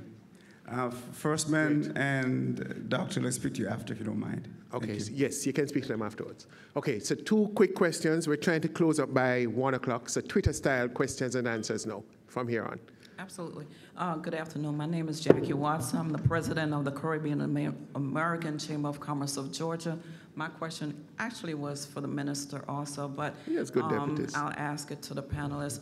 Back in 1974, as a young child, I flew to the United States, and the most beautiful aircraft ever created was Air Jamaica. We absolutely missed the class, the Jamaican food, the champagne, the fashion show, the service, and the branding. Wonderful branding for our country. And of course, every time we drive up here in the bus in the morning, we see the building across the street. Jamaica, yes. And it brings back a lot of memories. I wanted to know, what is a chance of us bringing our airlines back to Jamaica? Nicola, you have an answer to that? Nicola will attempt to answer that. I don't want to speak for the minister at all, but I think where we are now in the industry, there are opportunities for, and there are actually 2 airlines that are locally owned that are trying to launch. I won't get into who it is or what, but there are 2 that are currently trying to relaunch as private investment. As you know, there is a joint partnership with Jamaicans and Guyanese, which is Fly Jamaica, but I don't know if in its original form you will see another airline that is a national-owned, Jamaican-owned airline and funded by the government. I think where you will see, because of how the industry is going in terms of the airline industry, you will more see private sector involvement and partnership. And we do know right now there are 2 groups that are looking at investing in the airlines, and one is fully Jamaican-owned. Yes, and DG Carol Guntley is reminding me we still own 16% of Caribbean Airlines, which, yes, we do. I understand everything you're saying, and we all feel the passion for the Air Jamaica, but I don't think we're going to see that return anytime soon. I'm not in the government. I can't answer that one for you. All right. So we'll ask the minister that when we see him later at Devon House, right? Okay, next question, quickly. So the minister talked about retaining percentage of US dollars by providing services. I was wondering if there are any initiatives for incorporating medical marijuana for Jamaican visitors. Example, Canadians already getting prescriptions, but when they come here, that's a conflict because they may be, if they try to buy it on the street, if they run out of their prescribed amount, they may be jailed. Okay. Do we have anybody on the panel who could answer that? Okay, so that Professor Ying is telling us that that was answered yesterday. And tonight, again, at Devon House, you may see the person who could answer that question. Okay, Nicola wants to comment on the bird watching. I don't see or know, but bird watching is already happening and has been happening for many years in Jamaica. There are really 2 specific things that happen. They have the land birds and the seabirds. A lot of the groups come into Kingston and then go over to Portland, and they do the Palisados Strip, where they look at the seabirds, and then they go into the Blue Mountains and experience the land birds. I know personally from our group of hotels, we host somewhere between 6 to 7 groups every year. It's obviously something that we need to get out there, the other sides of Jamaica. Just like we have surfing, we have hiking, we have all these activities that are non-traditional in terms of sun, sea, and sand, and I think that's what we really need to get out there, that Jamaica is really a diverse place. There are tremendous lists of things that we can do, and we, as Jamaicans and those in the diaspora, need to deepen our conversation. So when friends and families or persons ask you, where do I go when I come to Jamaica, do not go to the fallback position of go to the North Coast. I mean, yes, you can say that too, but expand the conversation beyond what everybody already knows, which is we have great beaches and we have nice rivers, and go a little deeper into the conversation. Ask them what is it that they want to experience. Because as we said before, travelers are looking for lifestyle experiences. So let us not let Jamaica be put on the shelf that only speaks to sun, sea, and sand and beach. Let us be able to be put on so many other shelves in terms of adventure tourism, culture, heritage, you know, health and wellness, medical, you know, missions. We have missions that come in, and the list goes on and on and on and on and on. So it's really getting everybody to have the understanding that we are way beyond sun, sea, and sand. We have the products. We have the products both in terms of hotels, accommodations. We have the products in terms of attractions. We have community developments like the Rastafari Village and so many more things that encompasses the diversity of what Jamaica's tourism product is. So we hope that you will leave with that message and help us get the word out. Thank you. Okay, thank you very much, Nicola. And our time is up. I will close by saying, though, that the 5 by 5 by 5 really got me.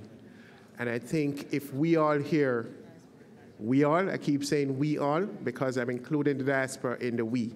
I know you can't vote, and I know a lot of you don't want to vote, but I also do know that you have supported the Jamaican economy, and I know you will continue to do so. So let's see if we can strive for 5 by 5 by 5. Thank you very much, and enjoy the rest of the conference. All right, while we take the panels, don't leave. We have the final session, final plenary for the day.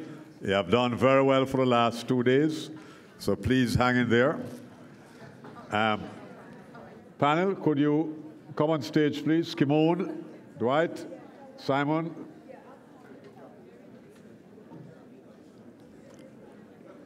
Most of the jobs you are in now are not going to exist in the next 5 years.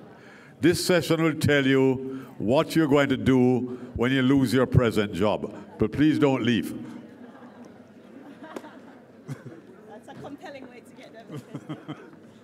Simon, I was going to introduce you and leave you in charge. How are you doing? You're holding up? Yeah. So how am I? Where's Dwight? Third, right?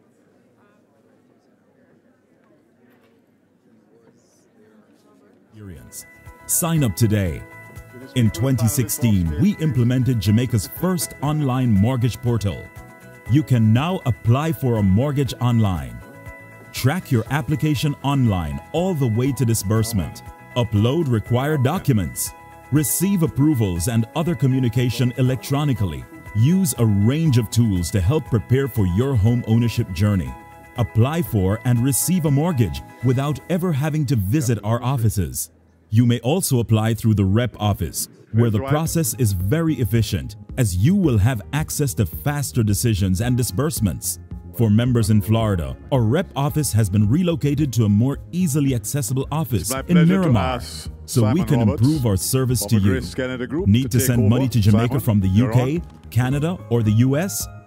We have provided a number of options to facilitate this.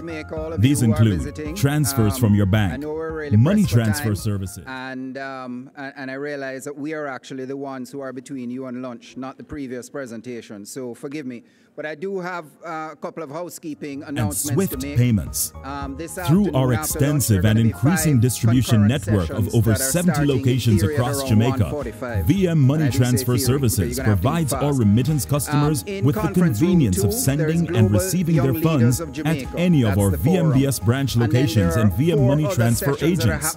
Our product offerings include direct bank deposits, all banks in Jamaica, funds converted to Jamaican dollars, bill payments, direct to recipient, free SMS notifications to recipient.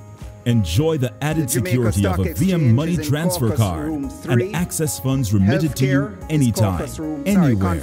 Our network of international remittance partners continues to grow.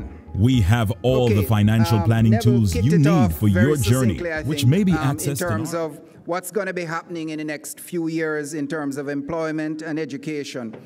And I was looking at a McKinsey study recently, and it posed a very interesting question or statement. It said, for an 18-year-old today, figuring out what kind of education and skills to acquire is an increasingly difficult undertaking. Machines are already conducting data mining for lawyers and writing basic press releases for news stories. And in coming years and decades, the technology is sure to develop and encompass even more human work activities. The good news is that machines can't do everything, at least not yet.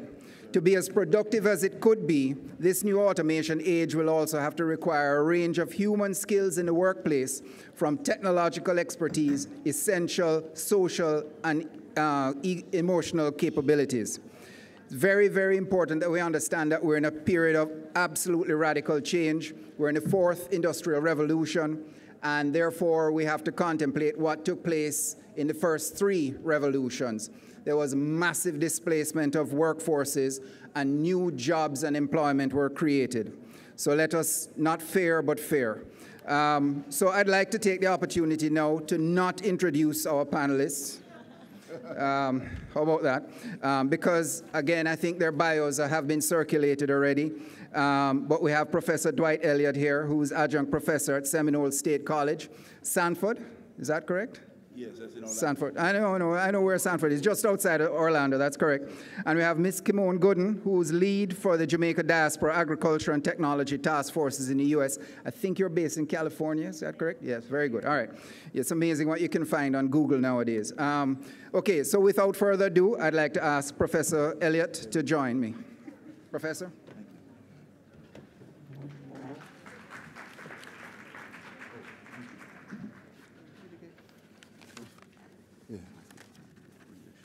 Do my best. Where is Peter Gay to click the thing? There should be a red dot you have to click. Peter Gay. Okay. Does he have it? Okay. Good morning, everyone. Oh, good afternoon now. Past lunch. Okay. Again, I'm Professor Dwight Elliott, and this is my first time returning to Kingston, where my mother put me on the earth 47 years ago. And I'm so excited to be participating in this nation-building effort for our beloved country, Jamaica, and that has produced and prepared so many of us for success.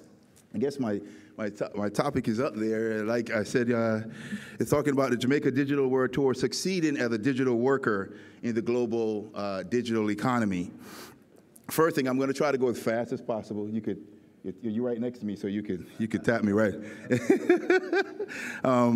At first, though, I got to just take just 1 minute and give thanks, number one, to the government of Jamaica that's doing the heavy lifting that it takes to lead this country forward. Secondly, to the Jamaican Diaspora Committee, who was engaged in the hard work, coordination, and execution to put this conference together. And, of course, maybe Corey White and, of course, Sharon Saunders, who I terrified with that 43-page PowerPoint slide initially. They're like, you're not going to get through that in 10 minutes. And thanks to my mom and dad, who's given me a wonderful opportunity to do and prepare me for success in this field. So I have to give that shout out. And Trelawney, at 10 years old when I left Jamaica, I grew up in school. I went to school in Trelawney, Stewartown All-Age School, and the teachers who taught me to dream and to become the professor of law and technology that I am today. I am forever grateful. I have to take a moment to say that. Now, I have to. Okay, so now let's move forward. You go ahead and go to the second slide for me, please. Yeah, let's move forward. All right, so we're going to focus on IT roles and responsibilities, okay, mainly, and the digital era itself, and we're going to talk about moving forward. Okay, go ahead. All right, you could go to the slide after that. Move from, exactly.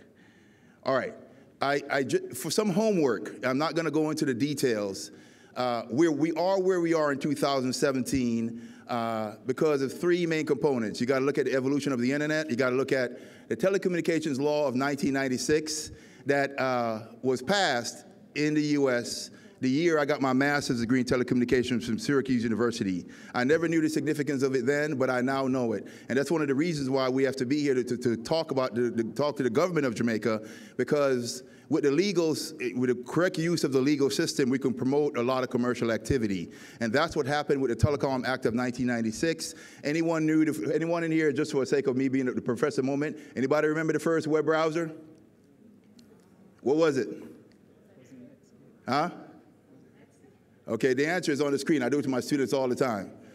Netscape, all right. So you might not remember that, but that's key. All of that background led to what we have called global e-commerce today.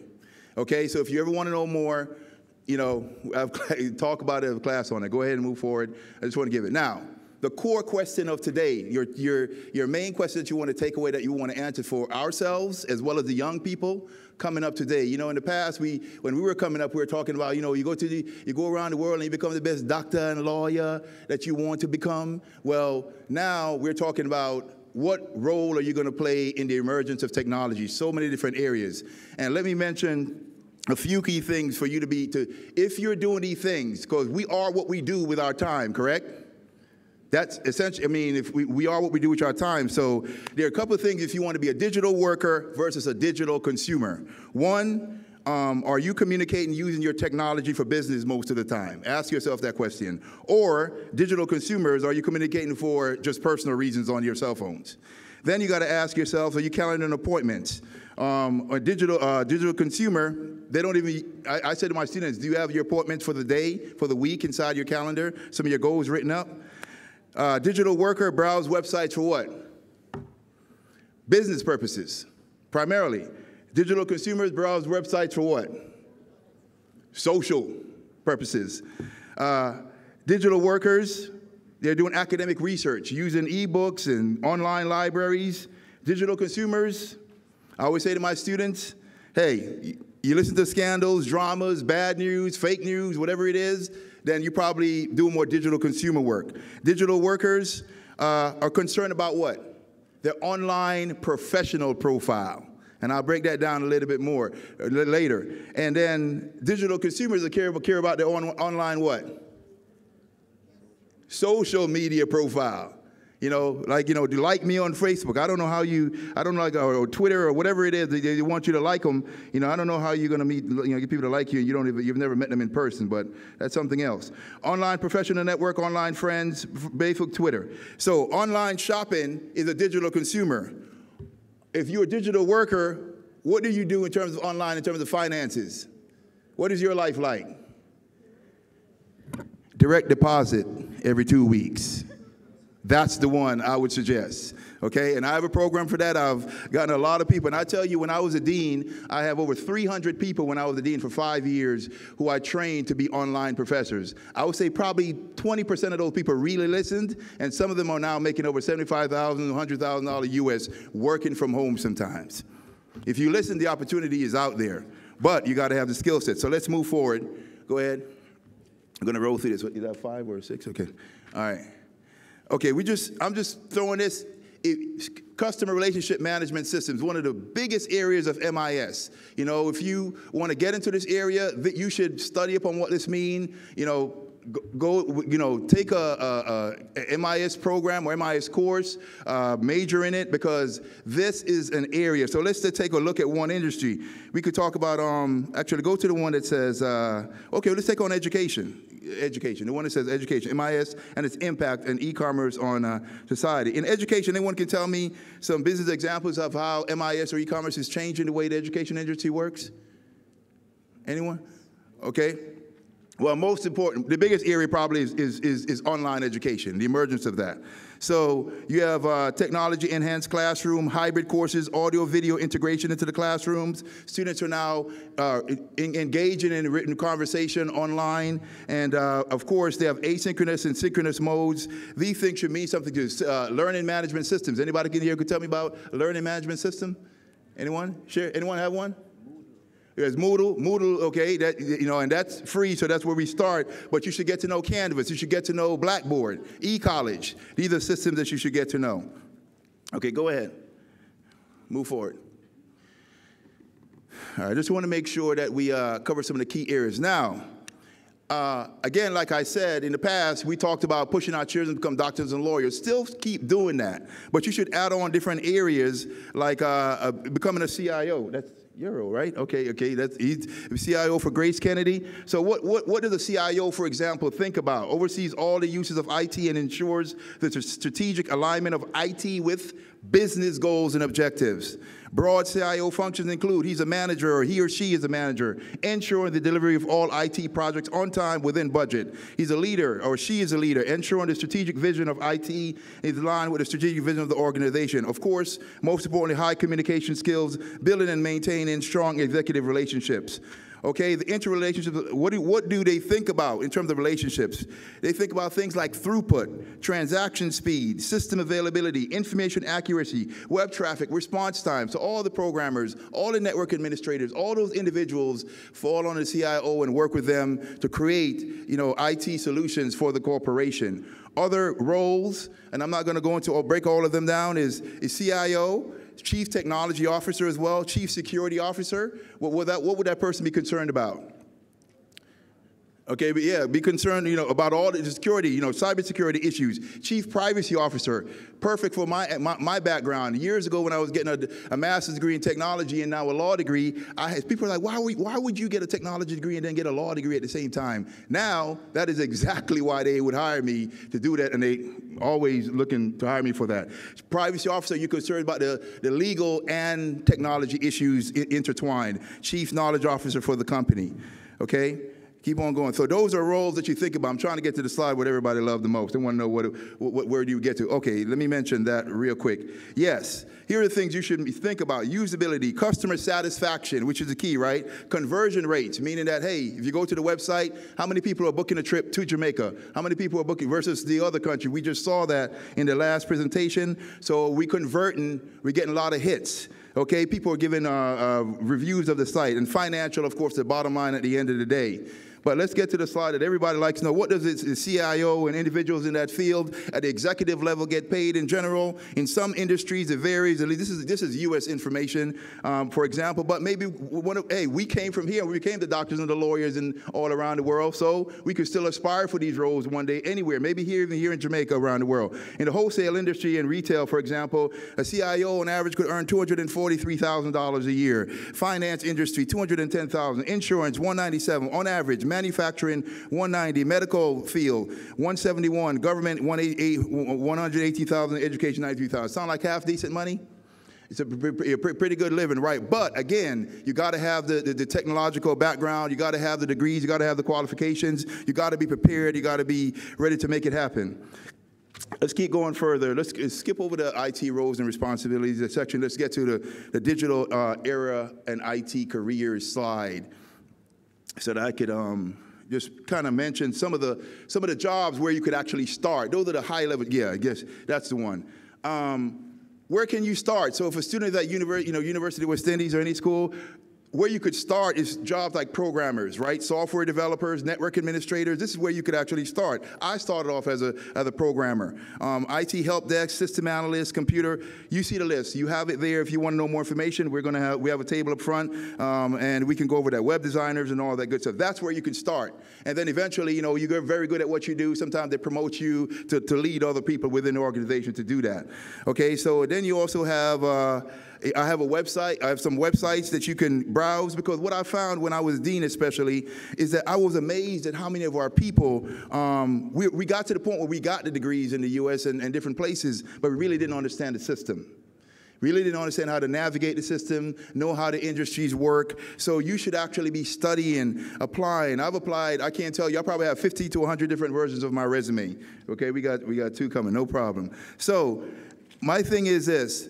But I'll be remiss if I won't mention some important skills, because I see my students coming at the university and it makes me cry. And I can't tell you how much character, ethics. When I had nothing, I had the integrity, I had the character. I kept a smile on my face. I was personable, I was kind. And because of that, people wanted to work with me. They wanted to deal with me. They wanted to give me a chance. They wanted to, and when they gave me a chance, if work started at 9 o'clock, I was there at 8. If work started at 7, I was there at 6. These are the type of attitudes you got to have to excel and make it at this level. If I give you a project, you got to deliver. I don't care if it's 500 or 5,000, okay? Because the money and the opportunity is there, but you got to have the ethics, the morality, the courtesy, the discipline, the compliance, meeting deadlines, being patient. These are the things I got to mention. So I'm here to tell you I would love for the money to just keep falling out the computer screen, but I'm here to tell you you need to make sure that you're ready and prepared. So let's discuss Last thing I'll mention, I think I got a book list there, okay? And if you want to, if you want to read some books about it, yeah, just you can skip over those. No big deal. I just want to, yes.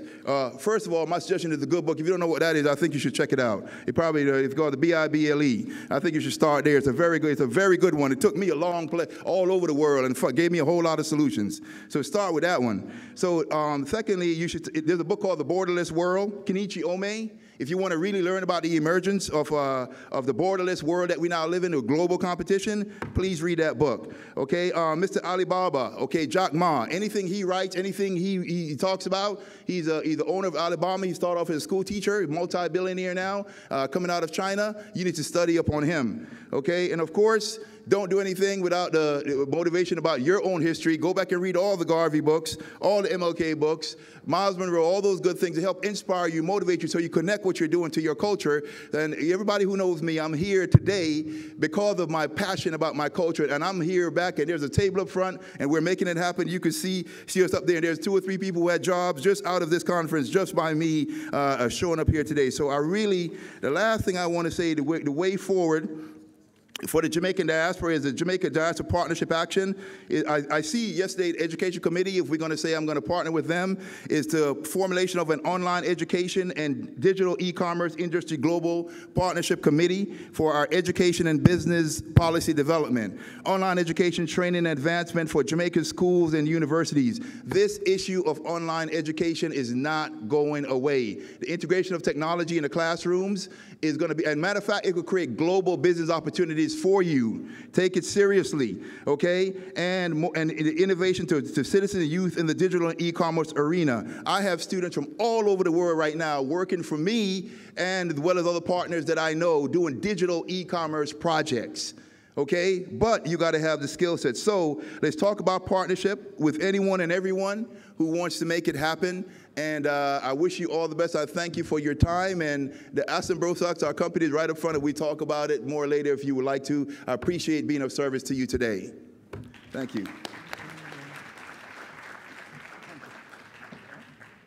Thank you very much, Professor. What I'd like to just highlight, there's a lot of fear out there around what's going to be happening in the next several years as traditional jobs get displaced by automation, robots, and so on. But I heard an interesting statistic actually just this morning. ATMs have not actually displaced the number of tellers working in banks in the United States. I can't comment about elsewhere. The stat didn't speak about that.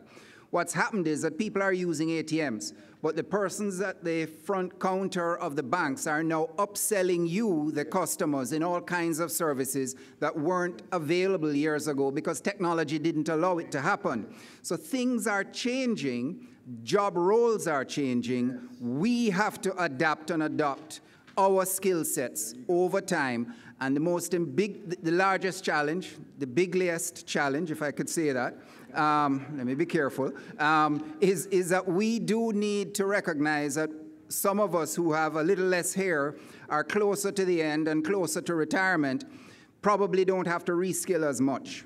But our 18-year-old selves today, they have to really work at it, and we have to be there to support them.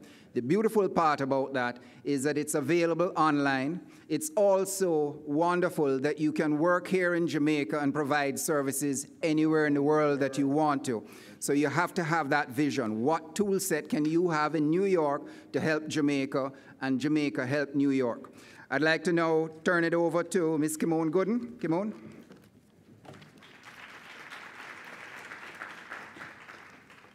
Good afternoon, everyone. It is wonderful to be here.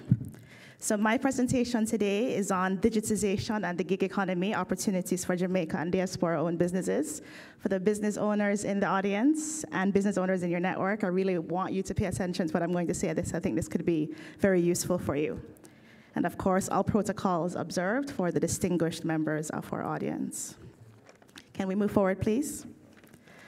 So I am actually part of the Jamaica Diaspora Technology Task Force, which is a group of technologists in Silicon Valley. I live in Oakland in the Bay Area. And we started to basically combine forces and look at how, using our collective experience, we could actually help Jamaica.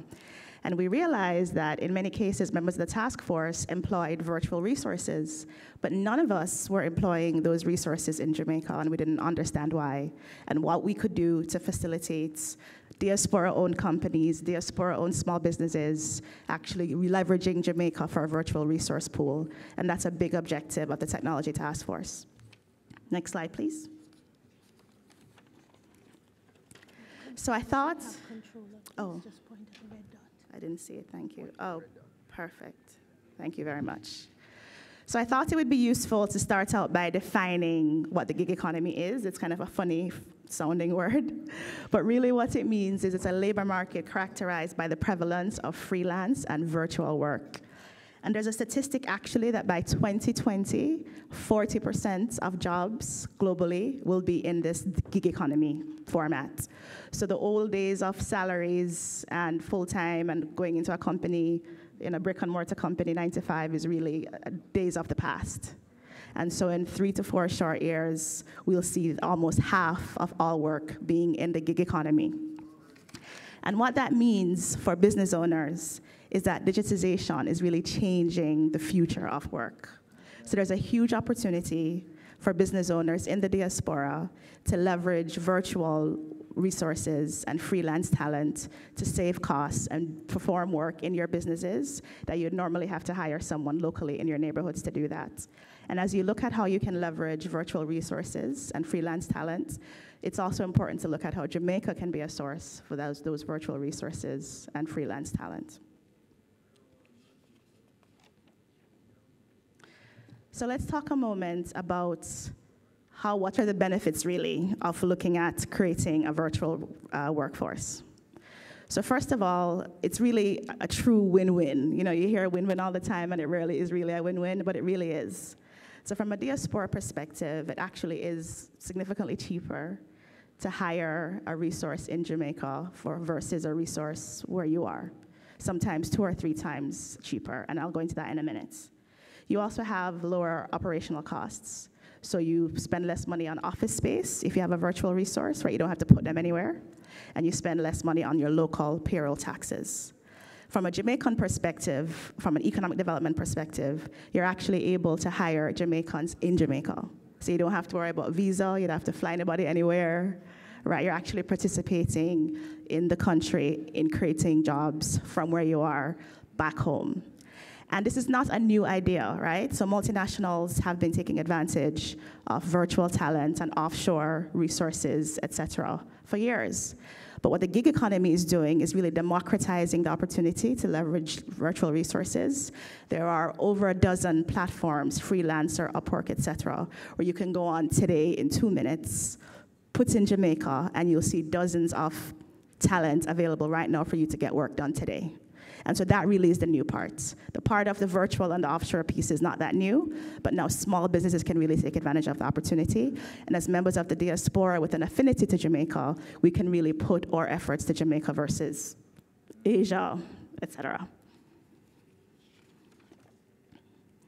So let's look at the costs for a moment. So I actually looked at the minimum wage in the US, in Canada, and the UK, compared to the traditional wage for a BPO employee. And we heard from the BPO teams yesterday. And there's a great report that JAMPRO has produced that goes over those rates in detail.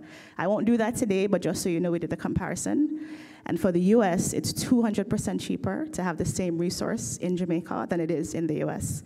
In Canada, it's 250% cheaper, and in the UK, it's 300% cheaper. So that basically means you spend 2 times the cost for a resource in the US versus having someone in Jamaica, 2.5 times in Canada, and 3 times in the UK. So it really is a significant operational savings for business owners and folks who own startups. For the business owners in your network, this is really important information that I really encourage you to share.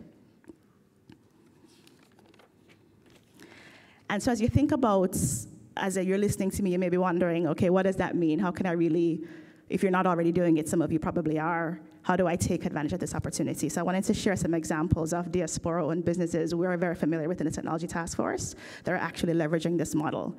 So from a virtual assistant perspective, and that's the most common type of digital resource, there's an insurance brokerage that has their receptionist that used to be in their brokerage in California that now has that person in Jamaica on Google Voice answering calls. So when that person calls in to say, how much is my auto insurance rate, how much it gone up, and they call the same California phone number, it actually rings to Jamaica, and then that person is answering those calls for that insurance brokerage. There's also an e-commerce store that has their customer service rep in Jamaica. So versus, once again, having someone in the US, they have someone in Jamaica answering, what's status of my order, when is it going to ship, all of those things that you can access online. So that's a good example of a virtual resource as well. A politician who hired a social media manager in Jamaica. So, you know, being a public figure, you have to maintain your brand, etc. There's no reason that that person has to be in front of your face. That person could be remote, and that person is responsible for her social media accounts, her emails, etc. That's another excellent example. Now, on the specialized side, that's a kind of a personal assistant, virtual assistant category. On the specialized side, there's an architecture firm in California that hires someone in Jamaica to do CAD designs. So it's not only kind of low-level assistant work, but it's also specialist work. There's also a startup that hires virtual artificial intelligence, machine learning software engineers. So really high-level talent virtually. And on the project-based side, you can hire talent to do your logo design work, to do, transcription for you, to take care of research, data entry, etc. So as you can see, the gamut is pretty wide. So no matter what kind of business you're in, there's some amount of work that you're doing, that your company does, that could absolutely leverage virtual resources, and I'm encouraging you to look at those virtual resources in Jamaica. So there are a couple of things you'll want to consider, right? So if you have a fully traditional model where all your staff is in front of your face in your office, you know, you don't want to just jump right away into moving virtual. You want to think about what that mix should be like. So some companies have 100% virtual. They don't have no office space at all. Everybody works remotely, and that works very well for them. Others go half and half. Others have some division, depending on the kind of business you're in. If you have a restaurant, certainly it won't be 100%, but maybe there's some front office work or back office work, I should say, that you could do virtually. So you want to think very purposefully about what that mix should look like. And then once you figure that out, how can you leverage Jamaica for that talent? So whatever that work is that can be virtual, how could Jamaica be a source for that virtual talent? And are your needs project-based? So are you a marketing firm that just needs somebody to do some flyers every once in a while? Or do you need someone more diligently part-time or full-time, and what those needs should be? And what level of expertise do you require? Is it more of an assistant? Or do you need a specialist, as I mentioned before, where you need like a CAD designer or an engineer, et cetera? But I think I went to the wrong side. My slide is gone. Did I do something wrong? Can you pull up my slide? Oh, thank you. So I finally want to end with some resources to get you started. There are many, many platforms available for you to look today at what talent in Jamaica is available online. A really big one is called Upwork.com. That's UPWORK.com. Freelancer.com. That's freelancer.com. And Fiverr, FIVER.com. So those are the general platforms available to everyone. Yeah.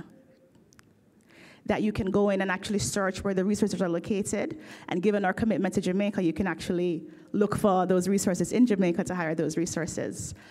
Now, specific to Jamaica, you heard from Jampro earlier. Jampro provides some support helping find virtual talent and leverage your own networks. I hire 3 virtual resources in Jamaica.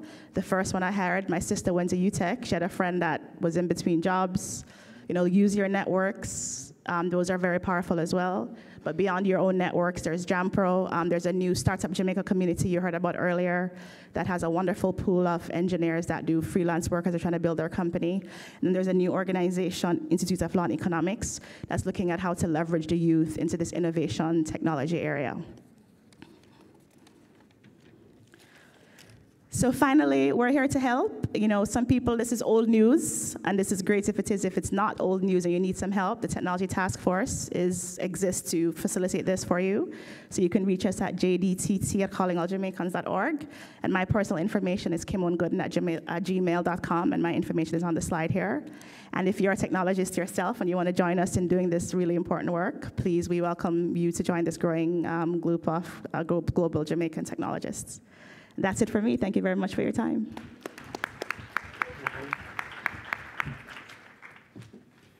Thank you very much, Kimon. Okay, I guess time for some questions.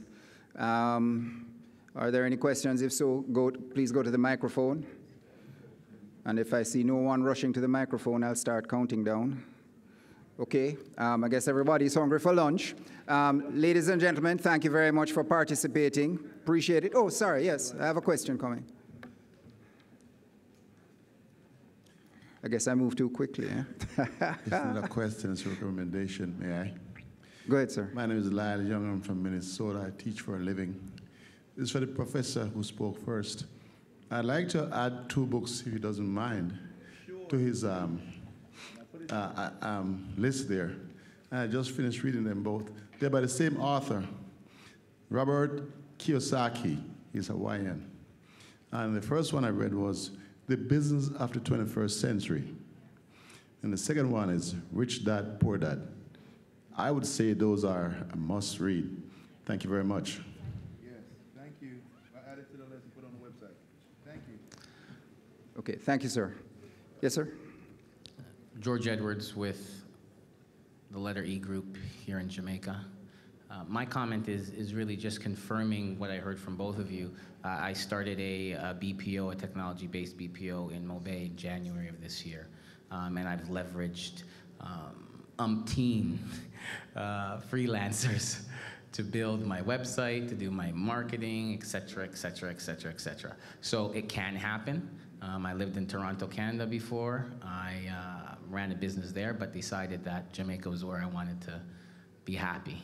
So that's why I'm here. But more importantly, you can do everything from Jamaica. Like, you can do everything from Jamaica. Technology just makes life so much simpler. So thank you again. Thank you very much. So I forgot what.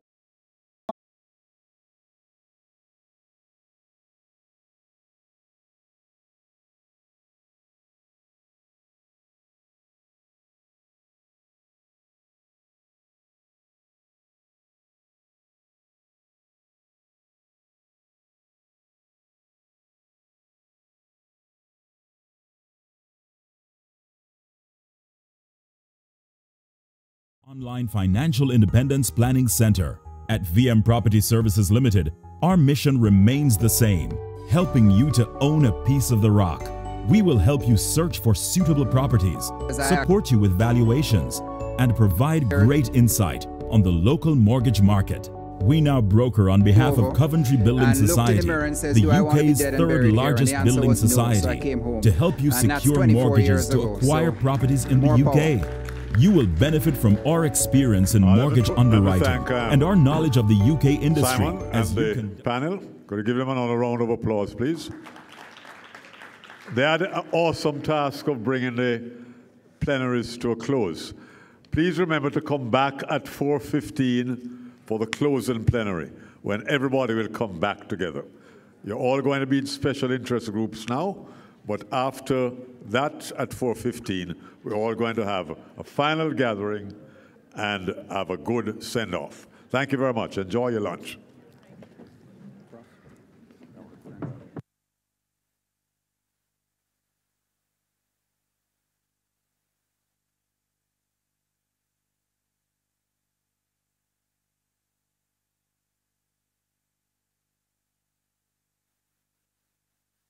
Business with individuals who truly understand your needs.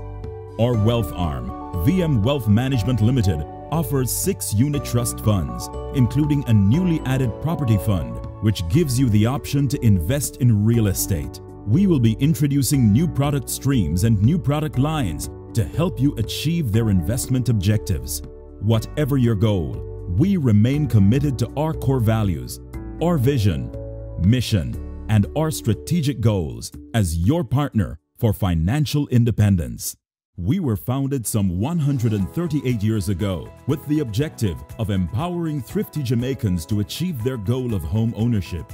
This foundation is part of VM's history, and we're proud to be preserving it, ensuring that every person who desires financial independence can access it. As a modern mutual, we continue to update our functionality for the benefit of our members, customers, team members, and the wider Jamaican community. we will be introducing new product streams and product lines to help you achieve your investment objectives. In 2016, we revamped our core values, vision, mission, and strategic goals and objectives. And our group of companies set about aggressively performing in support of these goals to improve the quality of life for our members and clients at home and in the diaspora. Our core values include member focus, integrity, teamwork, innovation, and excellence.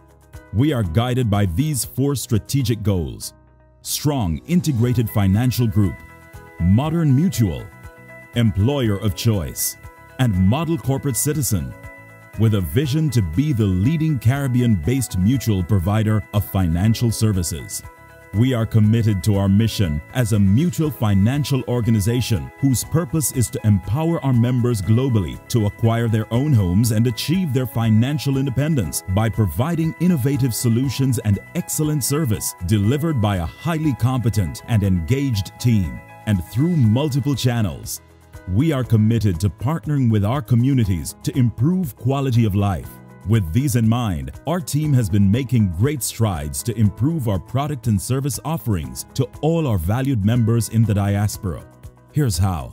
Our internet banking facility has also seen improvements in its functionality in order to suit your needs. You can now pay bills, pay credit cards, and pay property taxes. And while you do, benefit from lower transaction costs, more convenience, and a better overall banking experience. Sign up today. In 2016, we implemented Jamaica's first online mortgage portal.